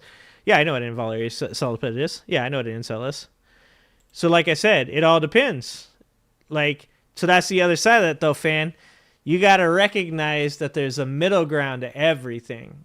And where there's people that legitimately don't have the resources to do right and are accepting of the help that they're given, those people deserve to be given the help, right? Whereas if you have people that you offer help to, that you attempt to create a better and more positive outcome for, and they are entrenched in their victimhood to the point that they will not recognize that their behaviors are negative and affect others negatively, you can't just accept that and say that person gets a pass because of the things that have happened to them. And I can say that because of where I come from, because of the way that I live my life. There's a lot of things in my life that created really poor personality traits in me as a person that I have to be be accountable for. And I learned that through 20 years of being with my wife, that there were things that were ingrained in me because of the way that I grew up, and that caused me to treat people in a way that was not healthy, that also was helping to create unhealthy behaviors for people around me as well. And that wasn't for other people to give me excuse to fix. In fact, oftentimes when people gave me the excuse of the reason me being the way I was because of my poor upbringing, that was a negative. So it's a fine balance between holding people accountable and saying, you do have the right to be treated well, but you don't have the excuse to treat people badly.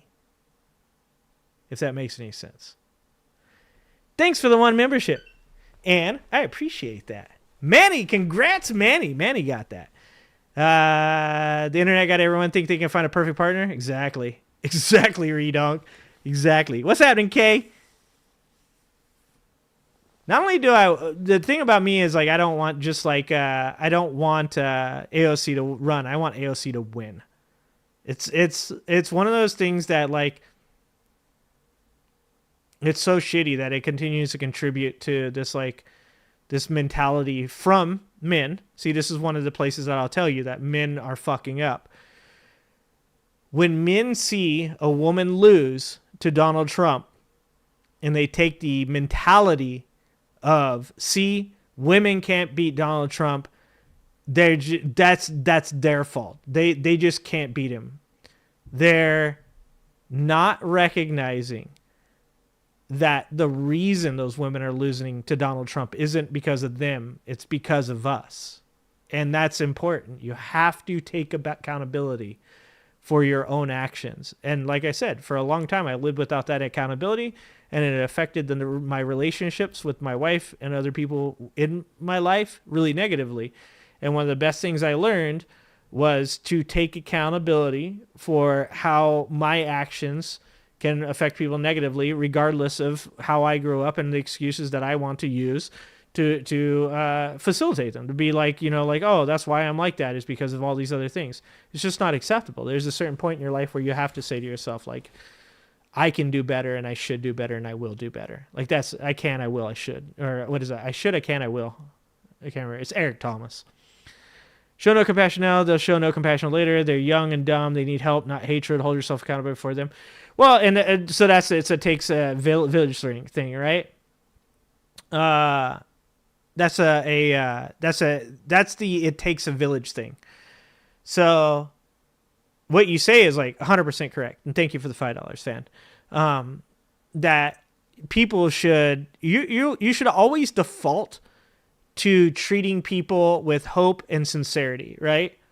Like, you should always default to saying to a person, like, I can make you better. Like, I can treat you well and help to create a more positive outcome for you in your future. Like, that's where you should always default. Like, you should never, and this is why, like, certain mentalities, and this is hard to talk about because I don't want people to get this wrong. Not that I'm worried that people will unsubscribe or whatever, but because I genuinely want you to understand what I'm saying. You can't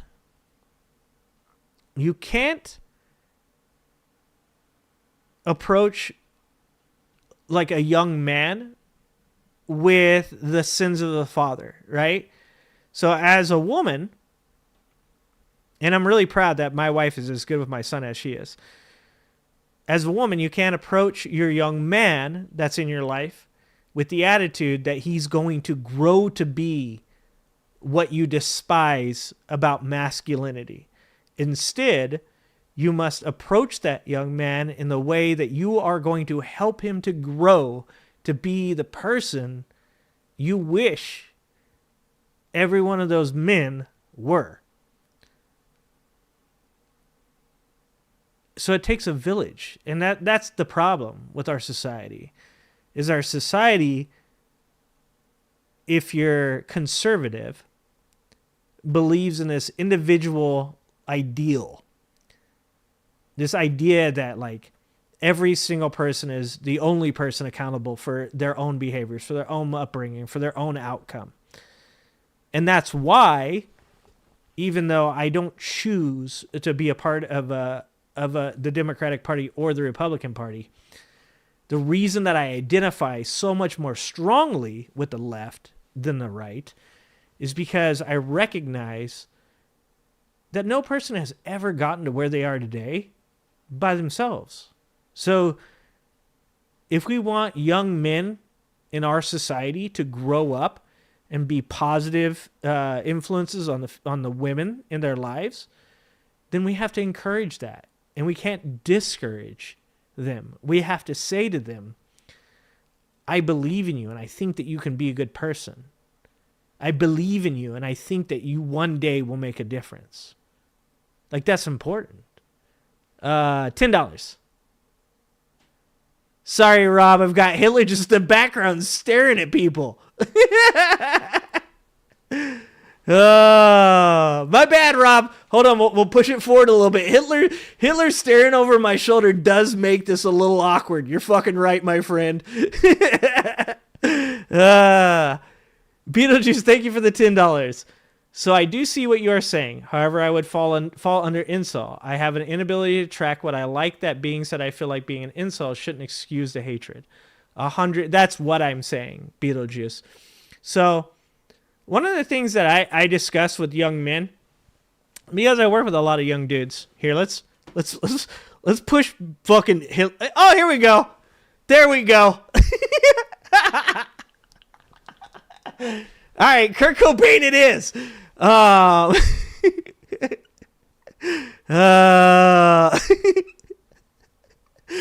Is this okay now? Is this okay?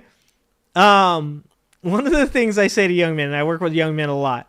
I have many young men that have came through my my business, and I have employed and trained, and I've talked to about life. One of the things I say is, and this, ladies, don't fucking don't drill me on this, okay? Do not roast me over this. Or you can, it's okay.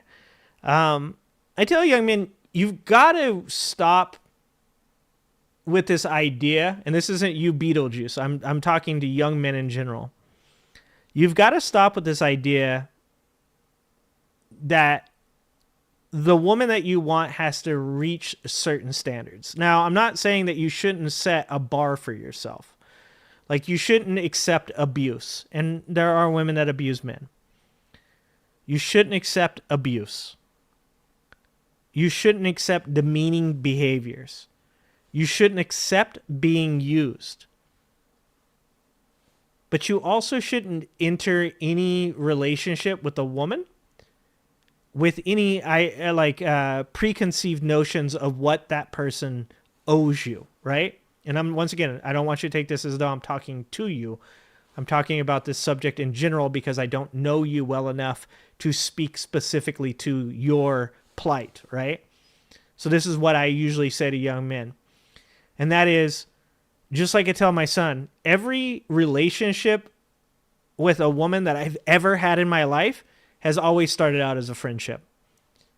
And that's because, like, I don't enter with this notion that this woman owes me her sexuality, or owes me her time, or owes me her fealty.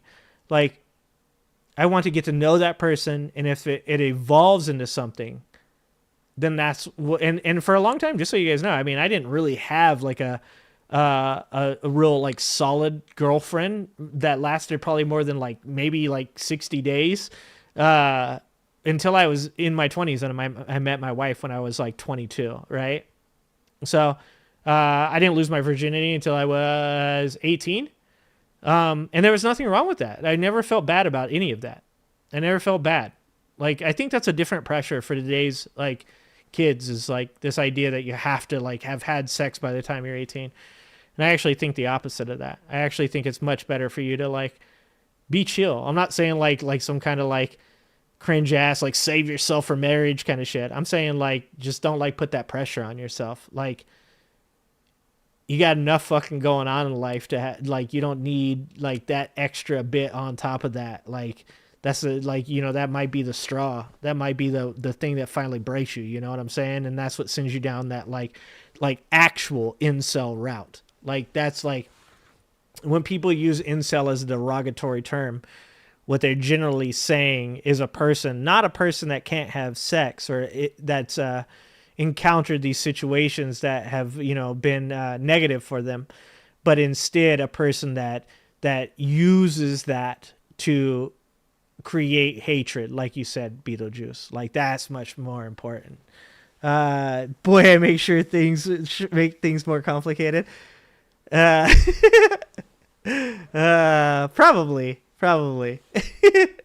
But it seems to have worked out. Let's see. What do you say, fan? I never did any of the things you're talking about, but I was always socially awkward and was treated like shit as a result. None of it was me acting badly. It was women abusing you. And unfortunately, I don't want to, like, you know, because it sounds so like, I'm trying to think of the word. It's like, it seems like you're always going to have a negative outcome depending on like your context or your situation. Like, legitimately, sometimes people are just in bad situations in which you're not going to meet the person that's right for you. And that's really fucking shitty. I think that's like, I grew up watching people try to make things work that wouldn't. And so I grew up watching all these really abusive relationships, right? And so in my relationship, I was like hyper concerned about becoming that person. And, you know, at some points it actually like really made things hard for me, but in other points it made me aware of my own actions that caused these problems. I think what I would like to say, really, fan, at the end of the day is like, I wish that the people that occupy the red pill space legitimately cared about young men. And I wish that, like, where you say like, okay, then step up, if I had a choice, I would rather help young men get better than do politics every day of the week. Every day of the week. Because politics is exhausting. It really is. It's exhausting. You know, I get on here and I mock all the bullshit and like joke with you guys and we have a good time. And that's really what I'm looking to do.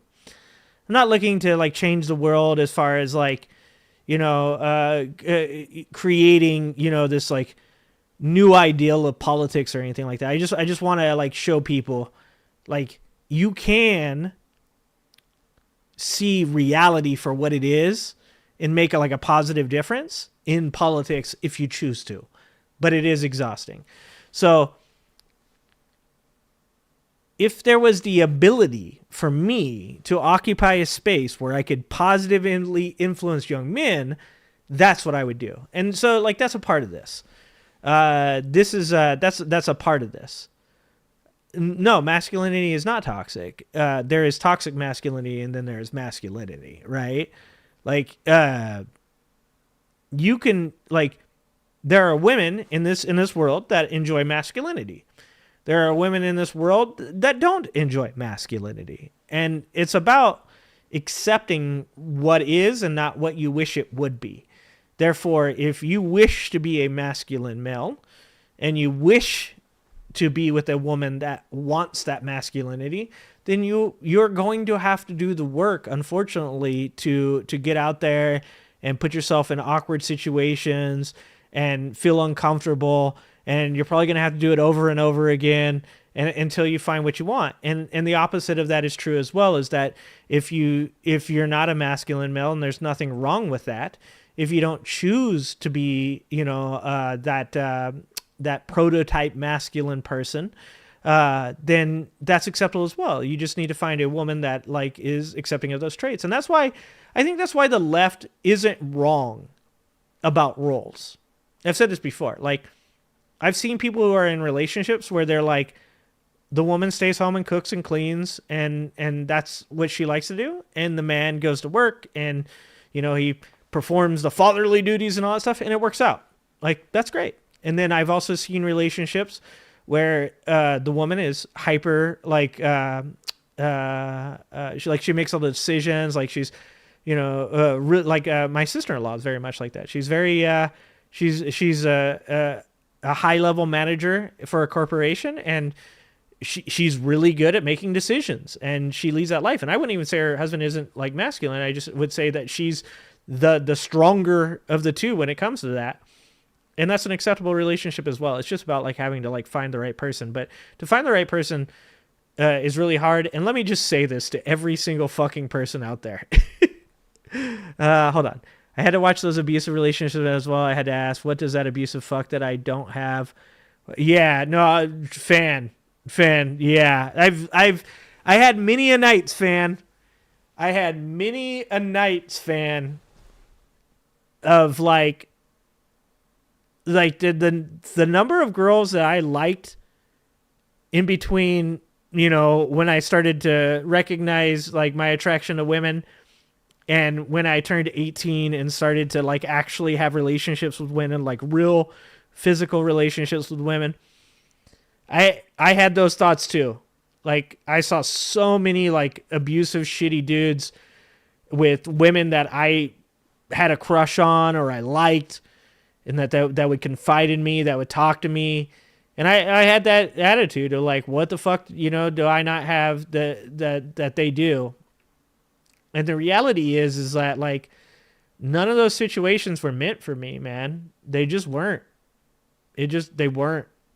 And, you know, I think it's resilience. I think it's saying to yourself, like, you're going to get burned. You're going to feel the negative effects. But it's just to keep trying and to just keep going. And eventually, I think everybody eventually finds somebody that they can build a life with. And so this is what I was going to say. And I want this is actually really important.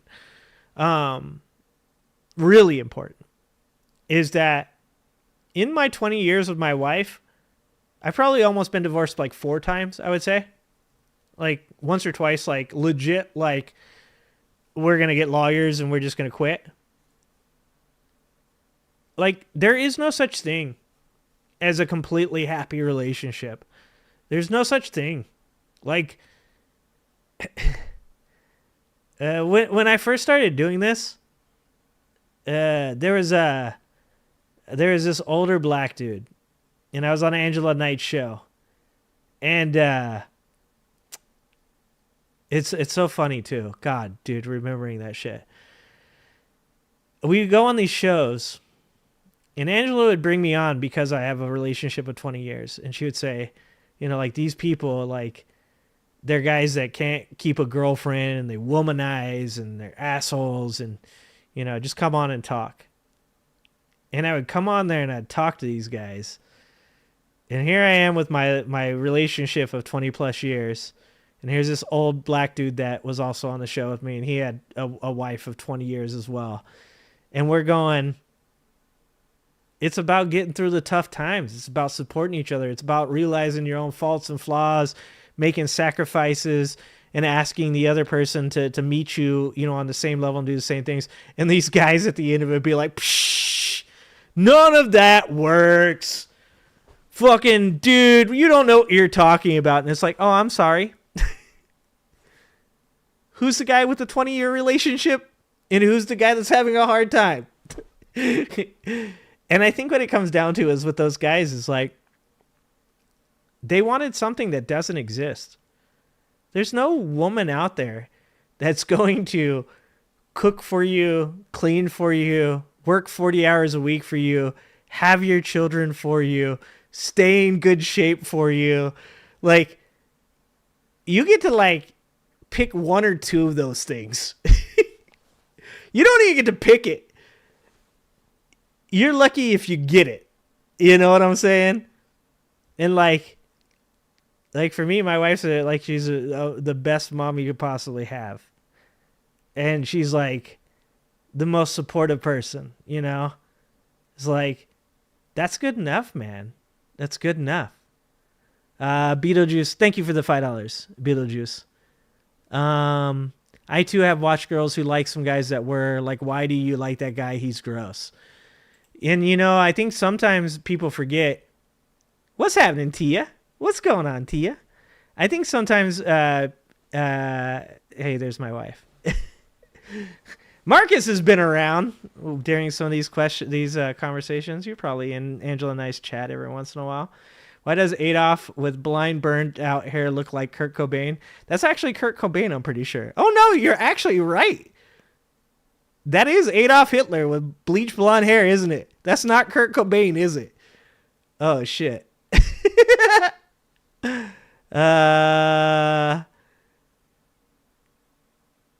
I think having functional, dysfunctional parents made me ready for the bullshit. Probably. That's probably not wrong, to be honest with you. It may have something to do with it.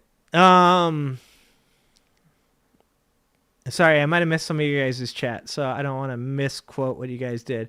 Yeah, I did that. I was a fallback guy, constantly friend zoned and used as a rebound. I won't date a woman now who has been in a long-term relationship. I won't be used anymore. Sometimes I don't know, man.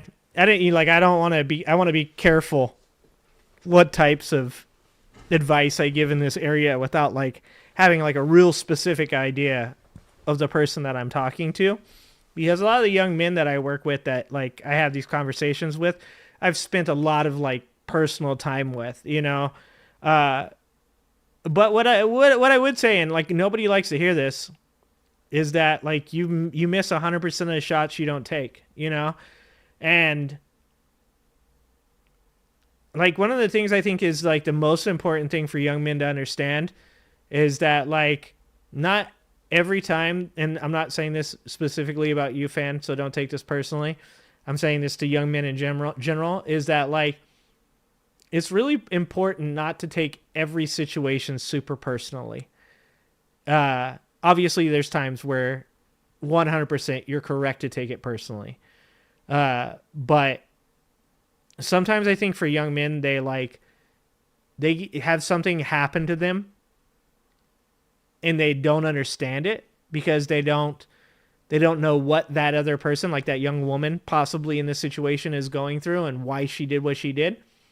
and they might misunderstand it. So, like, I think the thing that like kind of made me successful in life and like got me out of where I grew up was that no matter what happens to me, like I'm always head down, move forward, like keep pushing. Like I've never took like, oh, that would be a bad thing to say right now. I was going to say I never took no for an answer. That's not a good thing to say right now. Sorry. I never let life give me no for an answer. Like, I encountered so much shit growing up. I've been through so much. Like, I tell stories that people don't believe, you know? Like, it's always been, for me, like, I'm not going to let this world win. Like, you ain't going to beat me, you know? 4 months. Thank you, Alan. Redonk. Thank you. 5 memberships. Thank you, Tia. Thank you, Tia.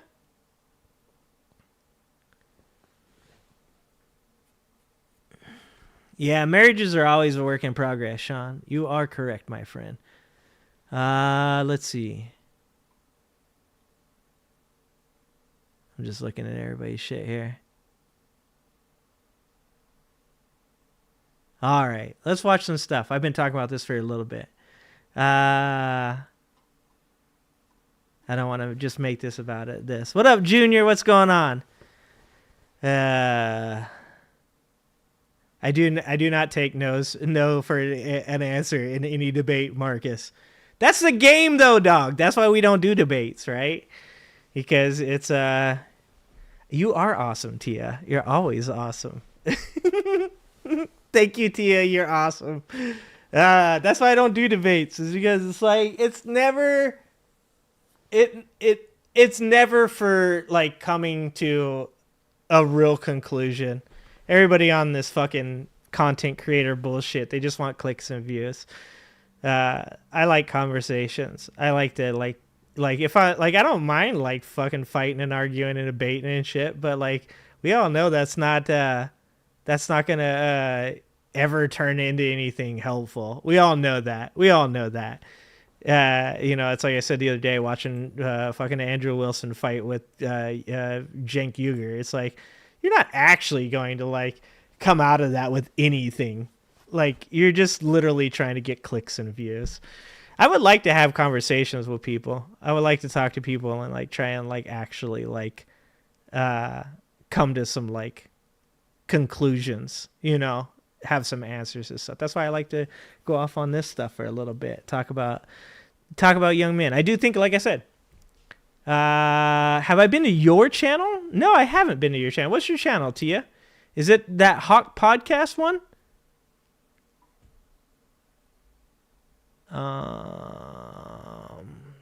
Where was it? You posted something here a second ago. I thought I saw it.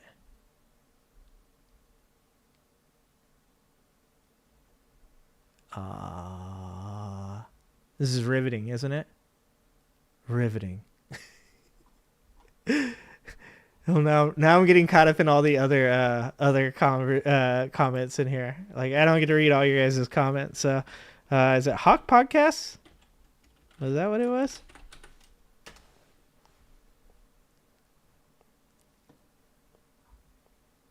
Was this what you were talking about?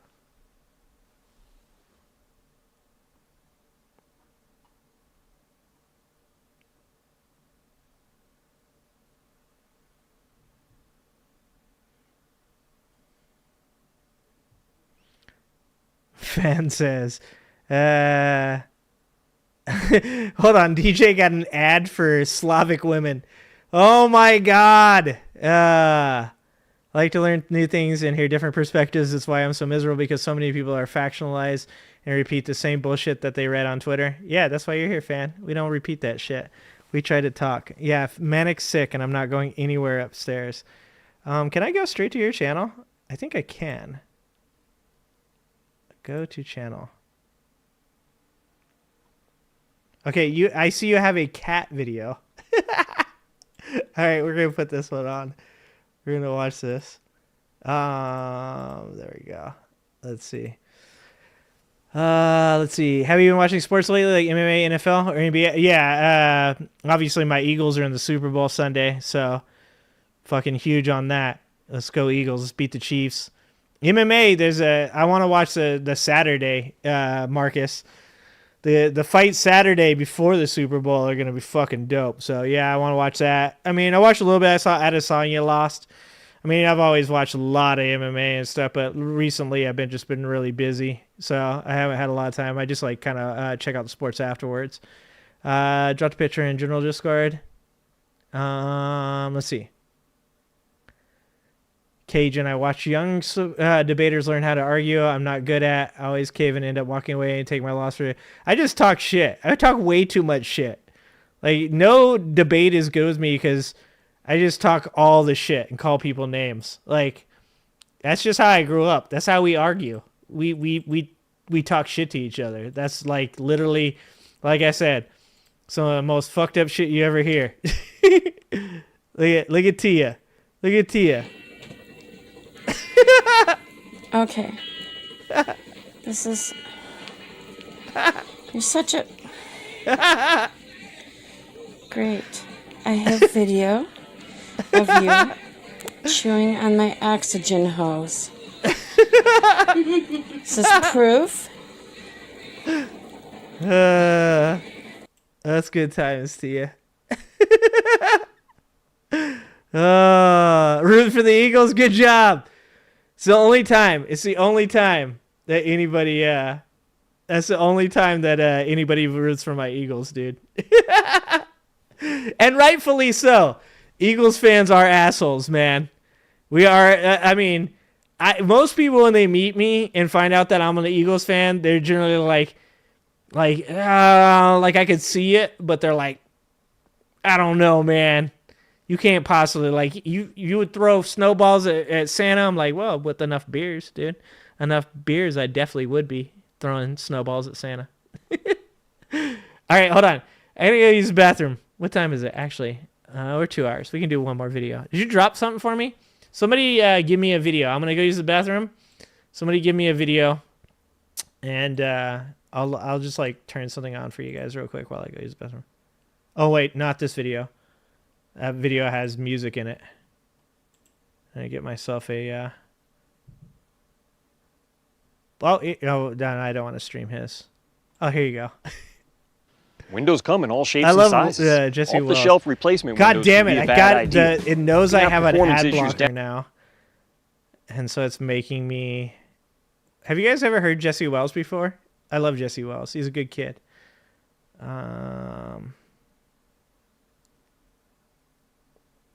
This fucking commercial is gonna play this whole time. They figured out I have an ad blocker, and now they make me watch the whole goddamn commercial. Come on. All right. Without any warning, I'll be back. I got a minute and 40 seconds. I would die. It wouldn't be this way in the golden age when the door frames all were white. The Black Hawk Flyer was a DEI hire, and the LA Fire was too. If it looks like a scapegoat, smells like a scapegoat, it's probably a bad excuse. I've been denied success. All the skills I do possess, any other time would have made me a winner. We got to get into fixing, get the women back in the kitchen, barefoot and pregnant, cooking dinner. We could destroy man before the Chinese can. We could program God real cheap. I got all this merit, but I just can't share it, 'cause NVIDIA won't hire me. Am I the victim of an unfair system? A better method used to be employed when mediocrity was subsidized by a procedure called the good old boys. Where's the nation and the generation that put a man on the moon? Oh, record time. Look at that. Was it immigrants and paper clips, or was it me and you?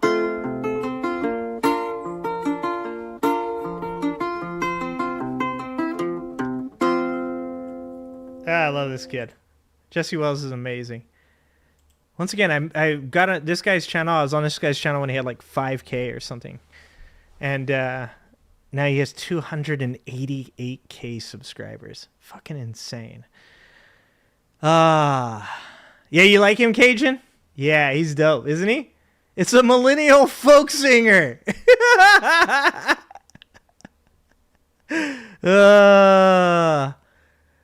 You're cool, but I mean, just down the road from Philly, I can say most Eagles fans are not cool. You are correct, my friend. You are correct. Okay, hold on. Like fucking, I'm looking at my stream and it's so far back. All right, let's watch this final video. Did I oh, here it is right here. Let's see this because this is hilarious to me. God damn it! They know I gotta turn off my blocker. It's making me watch the whole fucking thing now. Ugh. Good times. Good times. Did I tell you guys I slept like 3 hours last night? I'm a little bit tired today. Cute little Brigitte Macron sitting on her mother's lap. And instantly, I promise you, I hadn't even... Okay, so this is a notorious transvestigator Candace Owens now being transvestigated by fellow transphobes. That's a hell of a title. So apparently, Candace Owens claims that the Prime Minister of France's wife is a man, or was a man, that raised Macron. It's like a weird story. Anyways, this is Candace Owens. They basically were just like, look at cute little Brigitte Macron sitting on her mother's lap. And instantly, I promise you, I hadn't even looked into the primary source of the story. And I said, well, that's weird, because Brigitte looks to me like the person on the far left. The person on the lap doesn't look anything like Brigitte. Whatever. Then I looked at photo 2 that they presented, and I went, Candace Owens wait, Brigitte's insane, quite old. dude. This does not look like a photo that is that old. Yeah, I did not sleep well, Tia. I'm not good at it. You just got a small taste of the rantings of right-wing lunatic Candace Owens, who helped to promote the conspiracy theory that the French president's wife, Brigitte Macron, is transgender. And according to Candace, the evidence that Bridget presented from her childhood to prove that she's indeed cis was illegitimate because, according to Candace, let me see if I can get this right, the person who she claimed was her brother was actually her pre-transition, and then the other photo from her childhood is actually just a picture of her daughter that they made look old. Now, it turns out Brigitte Macron is not trans, but even if she was for a second, let's just entertain that. Yeah, not that it would matter, but it's just like the shit these people do to like make something into what they want it to be. Like, it's just too much fucking work for me, dude. Like, even when I don't like people, I just want to not like them for the shit that actually is happening. Like, if I have to create a story and I have to like, you know, fill in a background and a history for it and shit like that, like I gotta like come up with pictures and stuff, it's just not gonna happen. I ain't got that kind of time in my life, man. I ain't got that kind of time. Even if she was, who cares? What exactly am I supposed to do with this information, assuming Candace Owens was able to prove it? Is this gonna lower the cost of eggs? Candace thinks dinosaurs are gay. Who is and isn't trans is that real? Is none of anybody's business. Way, and DJ. Trans women are women, period. So it doesn't change anything about Bridget. And to even care at all about this, I'm getting fat. You have to be an idiot I gotta or get back on pervert the weights. or both. I mean, you never met Bridget. So why would you care so much about whether or not she's trans? Like, I'm trying to figure out, like, it's not that she cares. That's the thing is, it's not that she cares. She knows her subscribers care, and that gets views and clicks because they are rage baited. Like, that's the crazy thing about MAGA that, like, I don't think I'll ever, like, understand is how they know the reason they're watching the videos is because it makes them angry and makes them, like, mad at people, but then they like don't like, I don't know if they don't like admit that they're angry at it. I think they admit it, but I guess they just don't think it's bad, right? Like they think it's like justified that they're this angry at this person for being who they are. Why? What goes through the brains of people like Candace Owens? Now, yeah, in the end, two French YouTubers who also propagated this lie were actually sued for libel in order to pay 8,000 euros to Bridget and another 5,000 to her brother. But in all fairness to Candace, she didn't start this conspiracy theory, but I mean, she certainly helped to popularize it, and she made it go viral. Somebody but else, now the tables have turned because the Transvestigator has become the Transvestigated. And I say this because fellow transphobe Ian Miles Chong tweeted a picture of Candace Owens as a child where she had a pixie haircut and was wearing flannel. And had them lasers behind. Look, we all know, we're all from that generation, okay? We all had the pictures with the lasers behind them, okay? Look, she looked like a little Michael. Okay, it's all right. It's okay, Candace. Look, I grew up with a lot of African Americans, okay? Like, young Michael, he was a good dude. Like, older Michael turned out to be a little bit sus. Okay, we all know that. We all know that. But it wasn't a bad thing to look like young Michael back in the day. Even for a Candace. Like, looking like young Michael didn't matter who you were. It was okay. And I guess that's evidence that Candace is trans now. Is that what we're claiming? Now, when somebody pointed out to him that she's cis because she's pregnant, he responded with another picture of Candace Owens where You gotta be kidding me. Oh, dude. People are so weird.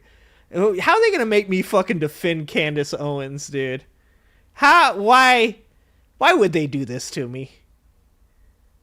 Like, okay, for anybody that's wore a pair of pants before, everybody knows sometimes, like, especially speaking of young dudes fan, okay, we all had that moment when we were young men and you go to stand up and your belt had slipped up over the button on your pants and it made it look like you straight up you were pitching a tent. You're like, no, I'm totally, I don't have an erection. Hold on. I just gotta, like, are you tucking it? Like, no, my belt's above it. I don't have an erection, bro.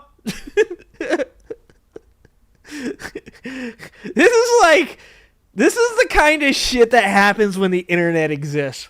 This is why the internet needs to just be gone. Like, it needs to go away. The internet needs to go away. Let's just be honest. Because there are too many times that this is what it's being used for. She's pregnant, Ian. Was she pregnant? I don't think that's not from being pregnant. That's just like your pants are like that. He insinuates that she has a penis because of the way her pants is. Now, there's also this screenshot circulating on Twitter of somebody claiming without evidence, by the way, that they knew Candace before she transitioned and they know her dead name. But while this intellectually stimulating conversation took place, guess what Candace Owens was doing? She was continuing to double down on this now years-long transvestigation of Bridget Macron, and she was promoting her investigative series, her quote-unquote investigative series, proving that Bridget Macron is trans. And I wish that I could tell you that this was an isolated incident of idiocy, but it's not. In fact, it happens all the time. J.K. Rowling, who's publicly transvestigated multiple women and is being sued by one of them because of it, has been transvestigated herself. We've talked about it on the program before. Nancy Mace, who I think she thinks of herself as the final boss of trans people, was also the subject of online transvestigations. I talked about that too. And speaking of Nancy Mace real quick, she was attacked by a fellow transphobe in the middle of a transphobic attack that she was doing because her anti-trans argument was too woke. Let me show you what I mean. So she tweeted out a picture of her accomplishments saying, "I didn't fight like hell to become the first woman to graduate from the Citadel just for some man in a miniskirt to take away that achievement." Now, Matt Walsh, also a transphobe who actually made an anti-trans documentary, responded to that, calling her DEI and accusing her of making the same argument that trans people make, saying the Citadel was a male-only space forced by law to admit females in the name of diversity and inclusion. This is the exact...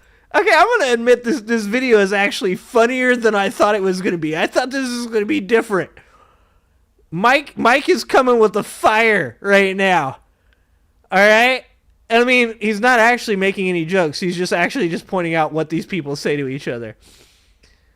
And this was what gave me hope before the election, was just watching dumb shit like this happen. God damn it, man.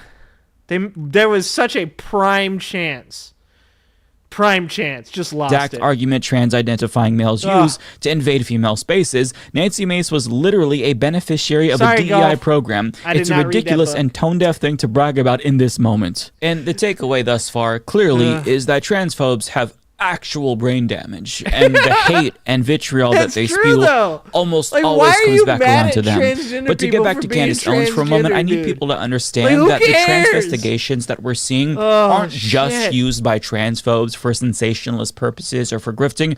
They're actually much more serious than that. Transvestigations are part of a broader plan to eliminate trans people from public life, because the goal isn't to get you to question whether or not Bridget Macron actually is trans. These types of transvestigations are priming people to think that being trans in general is something that's inherently... And like as a side effect, it causes women that could be more masculine or just like outside of what, you know, certain men consider to be norms, it causes them to like to feel as though they're being judged in that way. And then the same thing goes the other route too. For men that have more feminine features or more feminine traits, it causes them as well to feel really like awkward and not feel good about like, you know, like approaching the opposite sex, or if, you know, they actually are legitimately gay, then like, you know, just a person that they're interested in, because they don't want society to judge them in that manner. And this is like the weird thing about all this. As I told you before, it's like, I can't summon any fucking care for what somebody else does in their private lives, as long as it's not harming somebody else. Like, don't fuck with kids, man, and don't abuse each other. Like, that's all I give a shit about. Like, I don't care if you're a dude and you like dudes. I don't care if you're, you know, a woman and you like women. I don't care if you're heterosexual. And like I said earlier, I think you're weird if you like feet, but also at the same time, I'm okay with it. Like, you like feet. Just don't let me catch you staring at my feet, okay? Because these are my feet, okay? These feet are for me and my wife, okay? Me snapping any pictures of my feet. Bad. Bigots like Candace Owens deliberately foment paranoia and hysteria in order to lay the groundwork for the trans erasure that we're seeing right now by the Trump administration. It's the creation of a boogeyman by pundits like her that Republican politicians like Trump can slay. It's an attempt to manufacture consent for a future crackdown on trans rights by fostering a climate of paranoia that not... It's also the reason that, like I pointed this out at the beginning, it's also why it's important to know that Donald Trump is scrubbing trans people from the government websites. Like, people probably think, well, who cares? He left the LGB up on the website, so who cares that he took away the T and the Q? But the point is that, like, that's almost like a misogynistic, weird way of saying, like, you're okay with, like, women being lesbians, but trans people don't exist, right? Like I said, it's just weird to me in the first fucking place that you care, man. Like, let's be good faith on the right? So let's say you legit think transgenderism is a mental illness. Wouldn't you still be like that's that's their plight to deal with? Wouldn't you feel empathy for them?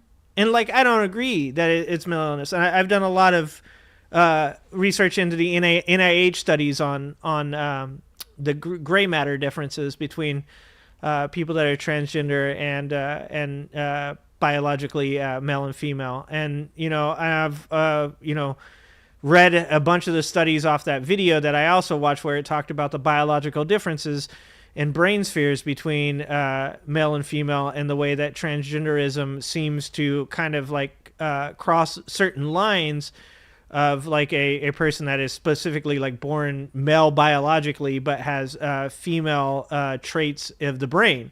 It's one of the reasons that I've actually greatly disagreed on the left with this man right here.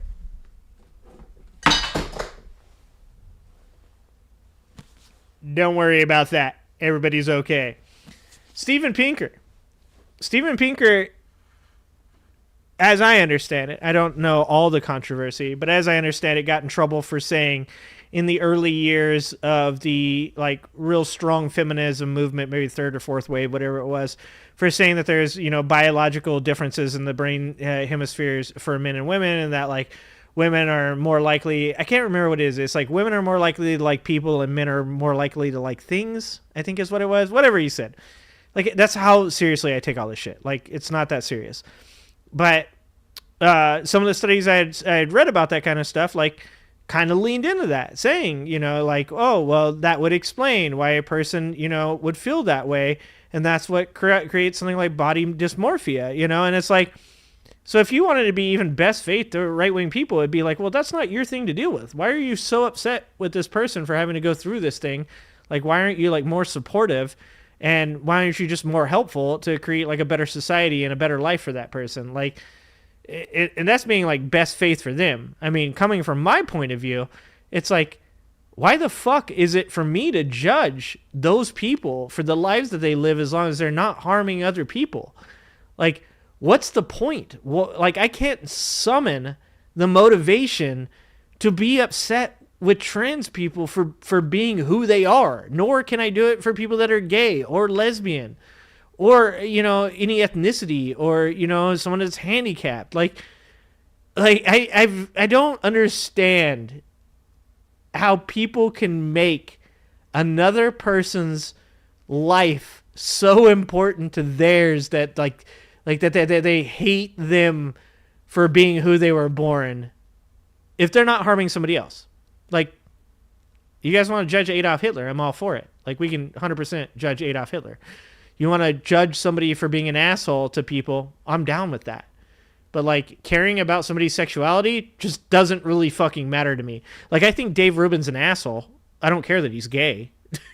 Like, that doesn't have anything to do with it. Not only normalizes transphobia, don't commit the sin of empathy. Later, TOG. In order to avoid accusations that you yourself might be trans, that's because they're icky. You might be more inclined to denounce people who are trans. Speak out against trans rights, so that way nobody ever looks at you suspiciously. We saw this before with gay panic. Third and fourth, in order to avoid being called gay, people were overtly cruel and homophobic so as to not get anyone to think that they themselves were gay. I mean, as a teenager, I was probably the most homophobic person. Okay, I see what he's saying. And actually, I understand what he's saying. I knew what he was saying before that, but actually he just explained that really well. And that is the idea that if you can convince your son that being gay is bad enough, your son won't come out as gay, therefore not causing you to be ashamed of him. Oh, okay. Like, I don't give a shit, man. If my son tells me he's gay, I'm going to be like, good for you. Anyways, don't tell me about your sex life. I don't want to know about it no matter who you doing it with. If my daughter comes to me and says she's gay or doesn't want to... Like, if my kid came to me and was like, I don't want to have a relationship with a person, I'd be like, good on you. They're tough. They're difficult. Fucking, let me tell you, it's a lot of work. Like, who cares? But that's like, I'm telling you, it's like, it's the shame of the parent. You know, with neurodivergency, something that I had to come to like understand and recognize and become okay with was like when my son was like 1 or 2, like he'd throw himself backwards and he'd hit his head on the ground and stuff. And then when he was like, was it 4 or 5 is when you're in like your pre-K. And like I convinced myself that the reason that my son like acted the way he did was because he had hurt his head throwing himself down on the floor over and over again. Because I just like, I didn't want to think that like, oh, something like it could genetically be my fault. Like I didn't think that, like I didn't think those exact thoughts, but looking back on it, I understand that that's why I felt that way. Right. And so like when the pre-K teacher was like, I think you should have him tested for autism. My initial reaction was like, why? Like, he's just like I was when I was a kid, which probably means I should have been tested. Probably. But like you have this almost like defensive like shame. Like you're like, oh my God, like this is, it can't be because of me. I didn't want I didn't make this happen. You're accusing me of creating a child that's autistic. And at one point or another, I just realized how stupid that was. And I think probably the moment for me that like made it the realest was I thought going through the process of getting a diagnosis for my son was going to be some kind of hippie, like feels based, like they're just going to tell me, you know, I'd heard all the shit from all the people out there that, oh, they're just going to push him through and they're going to say it because they want every kid to be autistic. They want every kid to be transgender. They want every kid to be gay. You know, like I had heard all those things. Like I said, I'm not a perfect human being. So like, you know, I had these stupid fucking thoughts too, just like Mike here is also saying he did too. And that's because of society.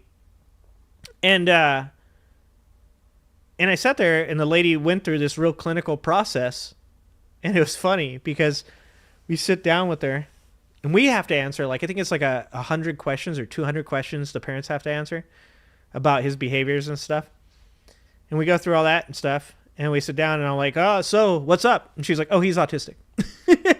And I was like, oh, just like that? And she's like, oh, yeah, for sure. And I was like, oh, okay. And like, it really drilled it into me that like, it didn't matter how I felt about it. It was reality. And you don't get to deny reality, nor do you get to make up all these weird excuses that these fucking people do. Oh, it's the vaccines.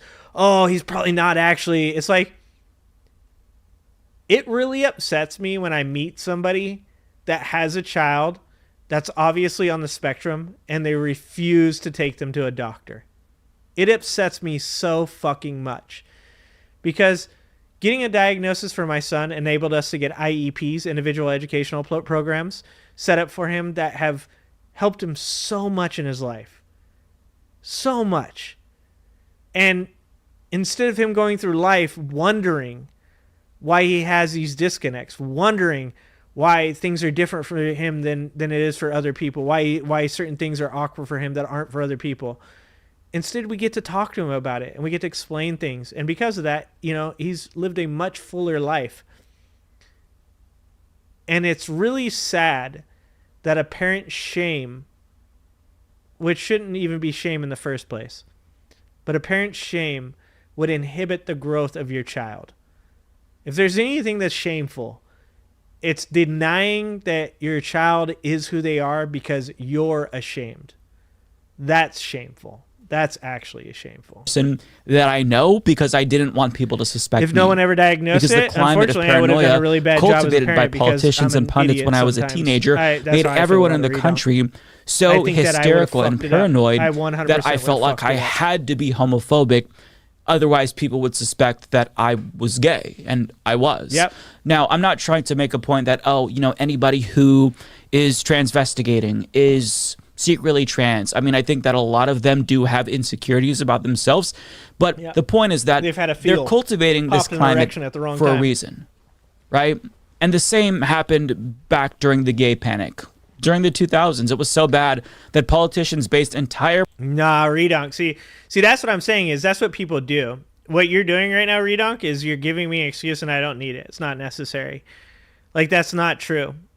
I've seen, unfortunately, so many parents that have children that are autistic that instead of doing something about it, like treating their child correctly, they put them at a complete and utter disadvantage for the rest of their life because instead they act as though it doesn't exist. I wouldn't have managed. I would have treated him in the way that I would have treated myself. And in some ways it would have been bullying. Like, I cannot tell you, I can't quantify for you how important his IEP has been for him. The 3 to 4 teachers, like I've said this before, I think every child should get an IEP. IEPs, when they're done correctly by the teachers, when the teachers actually care about the children, are fucking amazing. Amazing.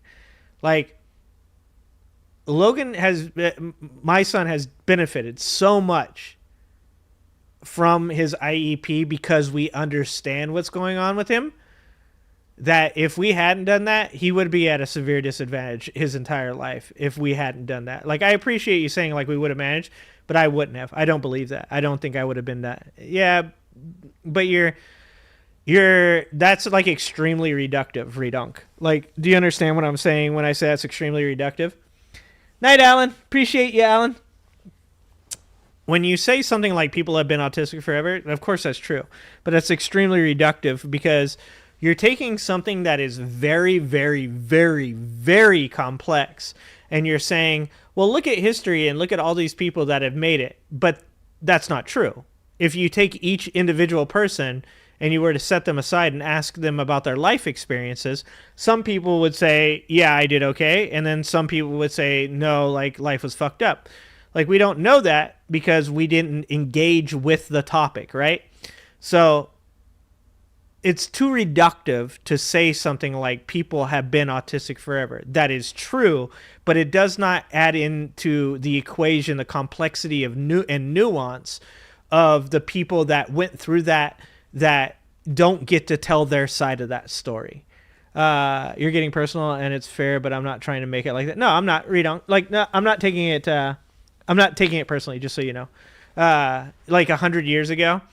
Yeah, but once again, that's like. So when I say something's reductive, I'm not meaning that in a personal manner. I'm saying that as a means of explaining that I don't like being reductive, right? Because I feel like when you're really reductive, you miss all the nuance to a conversation. So I don't mean that I'm taking it a personal way. So when you say, what about like 100 years ago, right? Well, you're talking about a completely different society, right? So one of my favorite books, and one of the reasons that I believe morally that morals are attached to hunter-gatherer society and not to religion, that morals predate religion. Morals come from hunter-gatherer society and evolution, is because of a book called The Social Leap, and that's by William von Hippel.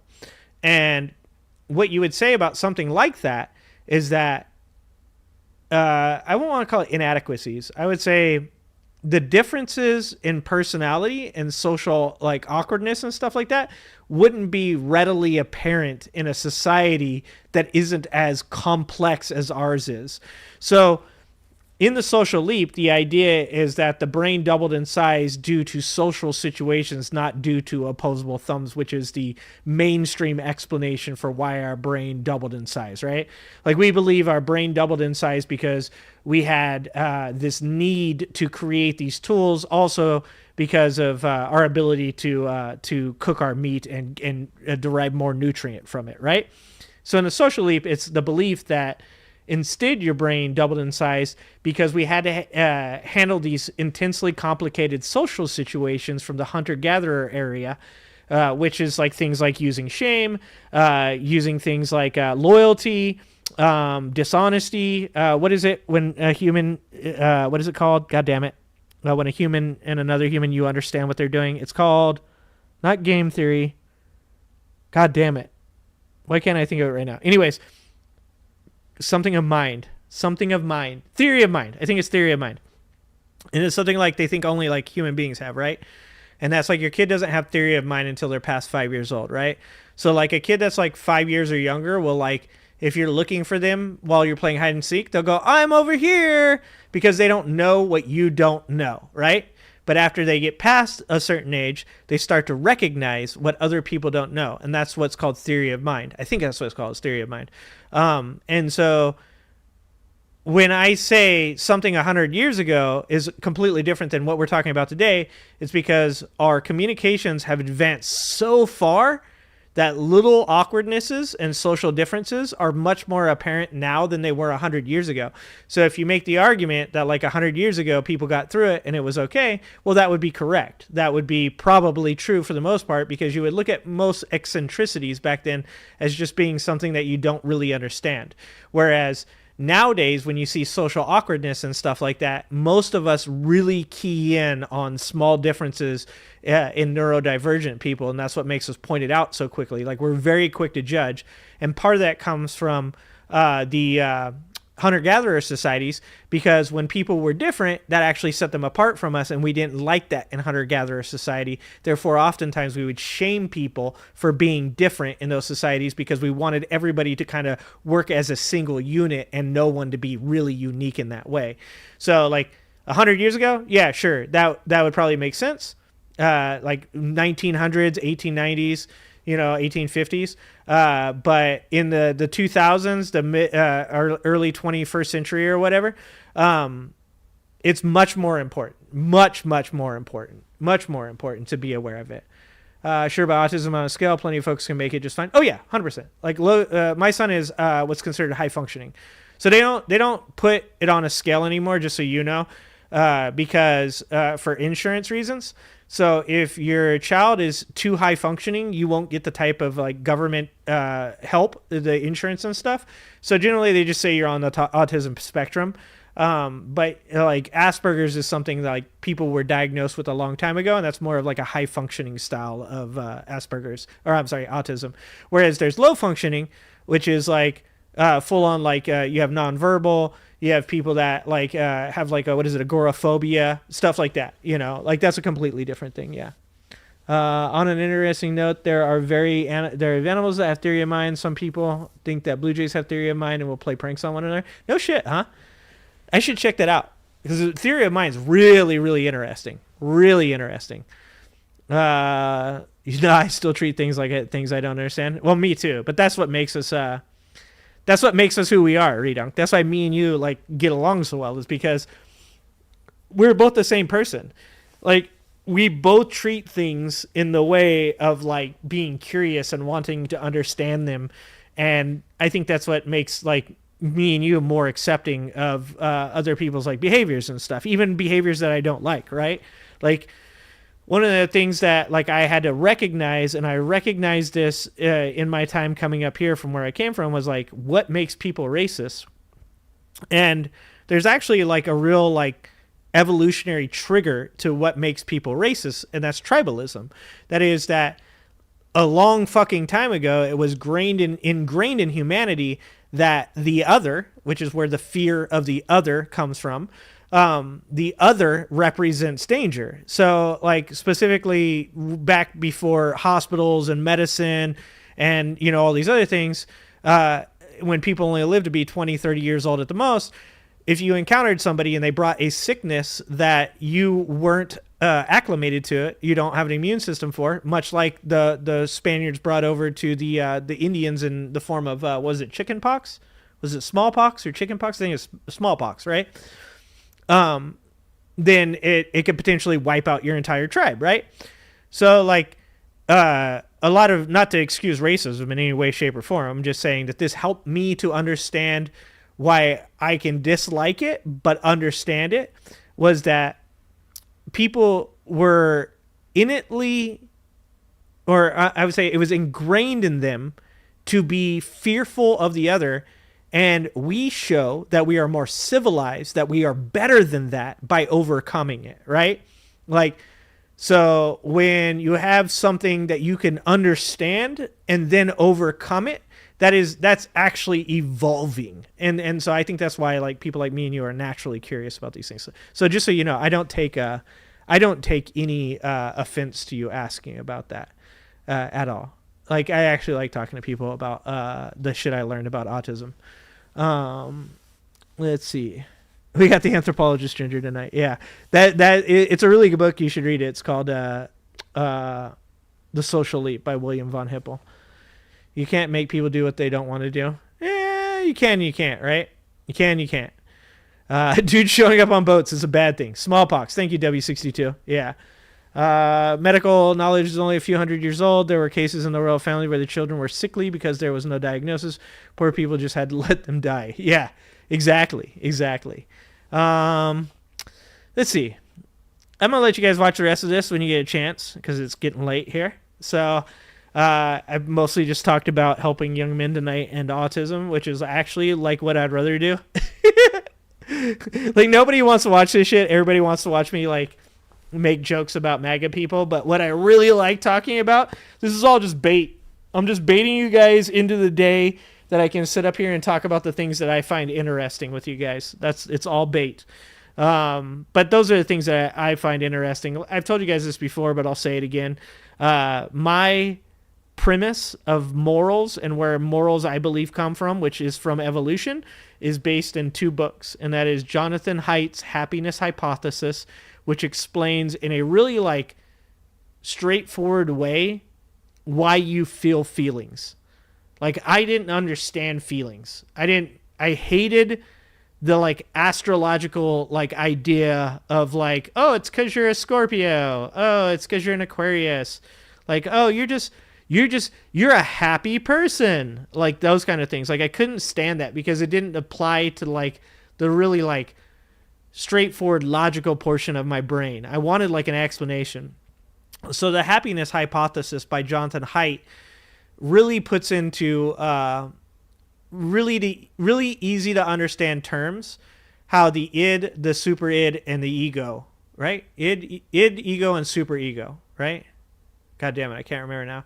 How it works in conjunction, and how you're the pilot piloting this elephant that a lot of the times you don't have control over. And the elephant is like your emotions and, you know, your motivations and stuff. And it really explains really well why like disgust isn't a bad thing, because disgust is an evolutionary trait. So it helped to say, so when you see a person that has lost their arm in a bad accident, you innately feel a disgust for it. And that's not a bad thing as long as you're not like putting that shame on that person. It's just your body recognizing that what happened to that person could, if it happened to you, endanger your survivability. And I think that actually like really doesn't appeal to the left a lot, because the left wants to oftentimes really humanize things and be like, no, like the reason you feel that way is because you should feel for that other person. And that's part of the equation. Like empathy is also a part of that, because you feel that way for that person because you wouldn't want that to happen to you, because that could endanger your chances of survival. And so the Happiness Hypothesis really explained feelings and how chemicals work in your brain and what triggers them and what those chemicals were. It goes into a lot of the like monkey studies and stuff. And then I like to attach onto that the William von Hippel book, Social Leap. And that's where I ground my ideal of morals in, is that understanding emotions and understanding what is best for tribe or hunter-gatherers or even individuals is what established what we consider to be morals today, because they are things that you don't want to happen to you, so you intentionally role model them for others in the hopes that they will follow along, making it so that way your chance of survival lasts longer as well as theirs does. So that's what I like about those. What's happening, Yvonne? Yeah, sounds like someone tried mushrooms once. You know, I tried mushrooms multiple times. I'm feeling my lack of sleep as well. I did do some fun stuff in my time. Yeah. Okay. So anyways, hold on. I gotta get out. I gotta do this because I did only sleep like 3 hours last night, and that's probably why I'm rambling too. Yeah, evolution is a combination of cooperation and survival of the fittest. You are correct, Silent. People don't understand what survival of the fittest means. They think it means like the toughest person or the strongest person. It's the most adaptable on like a fucking cellular level even. So, yeah. All right. Well, thanks for letting me talk about what I believe to be more important things than politics tonight. Like, humanity as a whole is very interesting to me, as I was saying to Redonk there. Like, that's something we very much have in common, is like my curiosity for figuring out things is like what drives me and is what I enjoy. So thank you guys for bearing with me and listening to me talk about young men and what I think we can do to help young men, and about evolution and about theory of mind and all of those things as well. Yeah, I really appreciate you guys for hanging out with me and listening to me talk, because I would never in my life imagine that anybody would do what you guys do for me. So I appreciate you guys so much. Let's see. Today is Wednesday. We got one more stream before the Super Bowl. So fly Eagles fly. We've got Saturday night, 5:00. That's the next political stream. I'll try to put out some videos in between. I'll be honest with you, I'm fucking exhausted. So if I don't have any videos come out, I'm sorry. I promise I will try though to put out some videos. If you want to support my channel financially, you can always join the channel. The join button right there on the bottom, just like you can see on the Humanist report right here under the video. There's a join button. You can click that button. It's $3 a month, 10 cents a day, cheaper than Netflix, and it's much more entertaining. You can also super chat. You can go to progressivematters.com/home, and you can also donate to my PayPal, which is better than super chats because actually I get a much larger cut of that take. And if you can't support my channel financially, which I completely understand, and just love you guys being here, you can always just go to my channel, watch videos, like videos, comment on the videos, share the videos. You can tell me I'm bad. You can tell me I'm good. Whatever you want to tell me, just leave a comment. It helps the algorithm. Other than that, don't forget to like the stream, guys. I really appreciate you guys being here. And yeah, you know, end of the day, like I said earlier, we get through what we got to get through. That's what we do. Ain't got no other choice. All right, guys. I love you guys. I appreciate you guys. And I hope to see you next Saturday.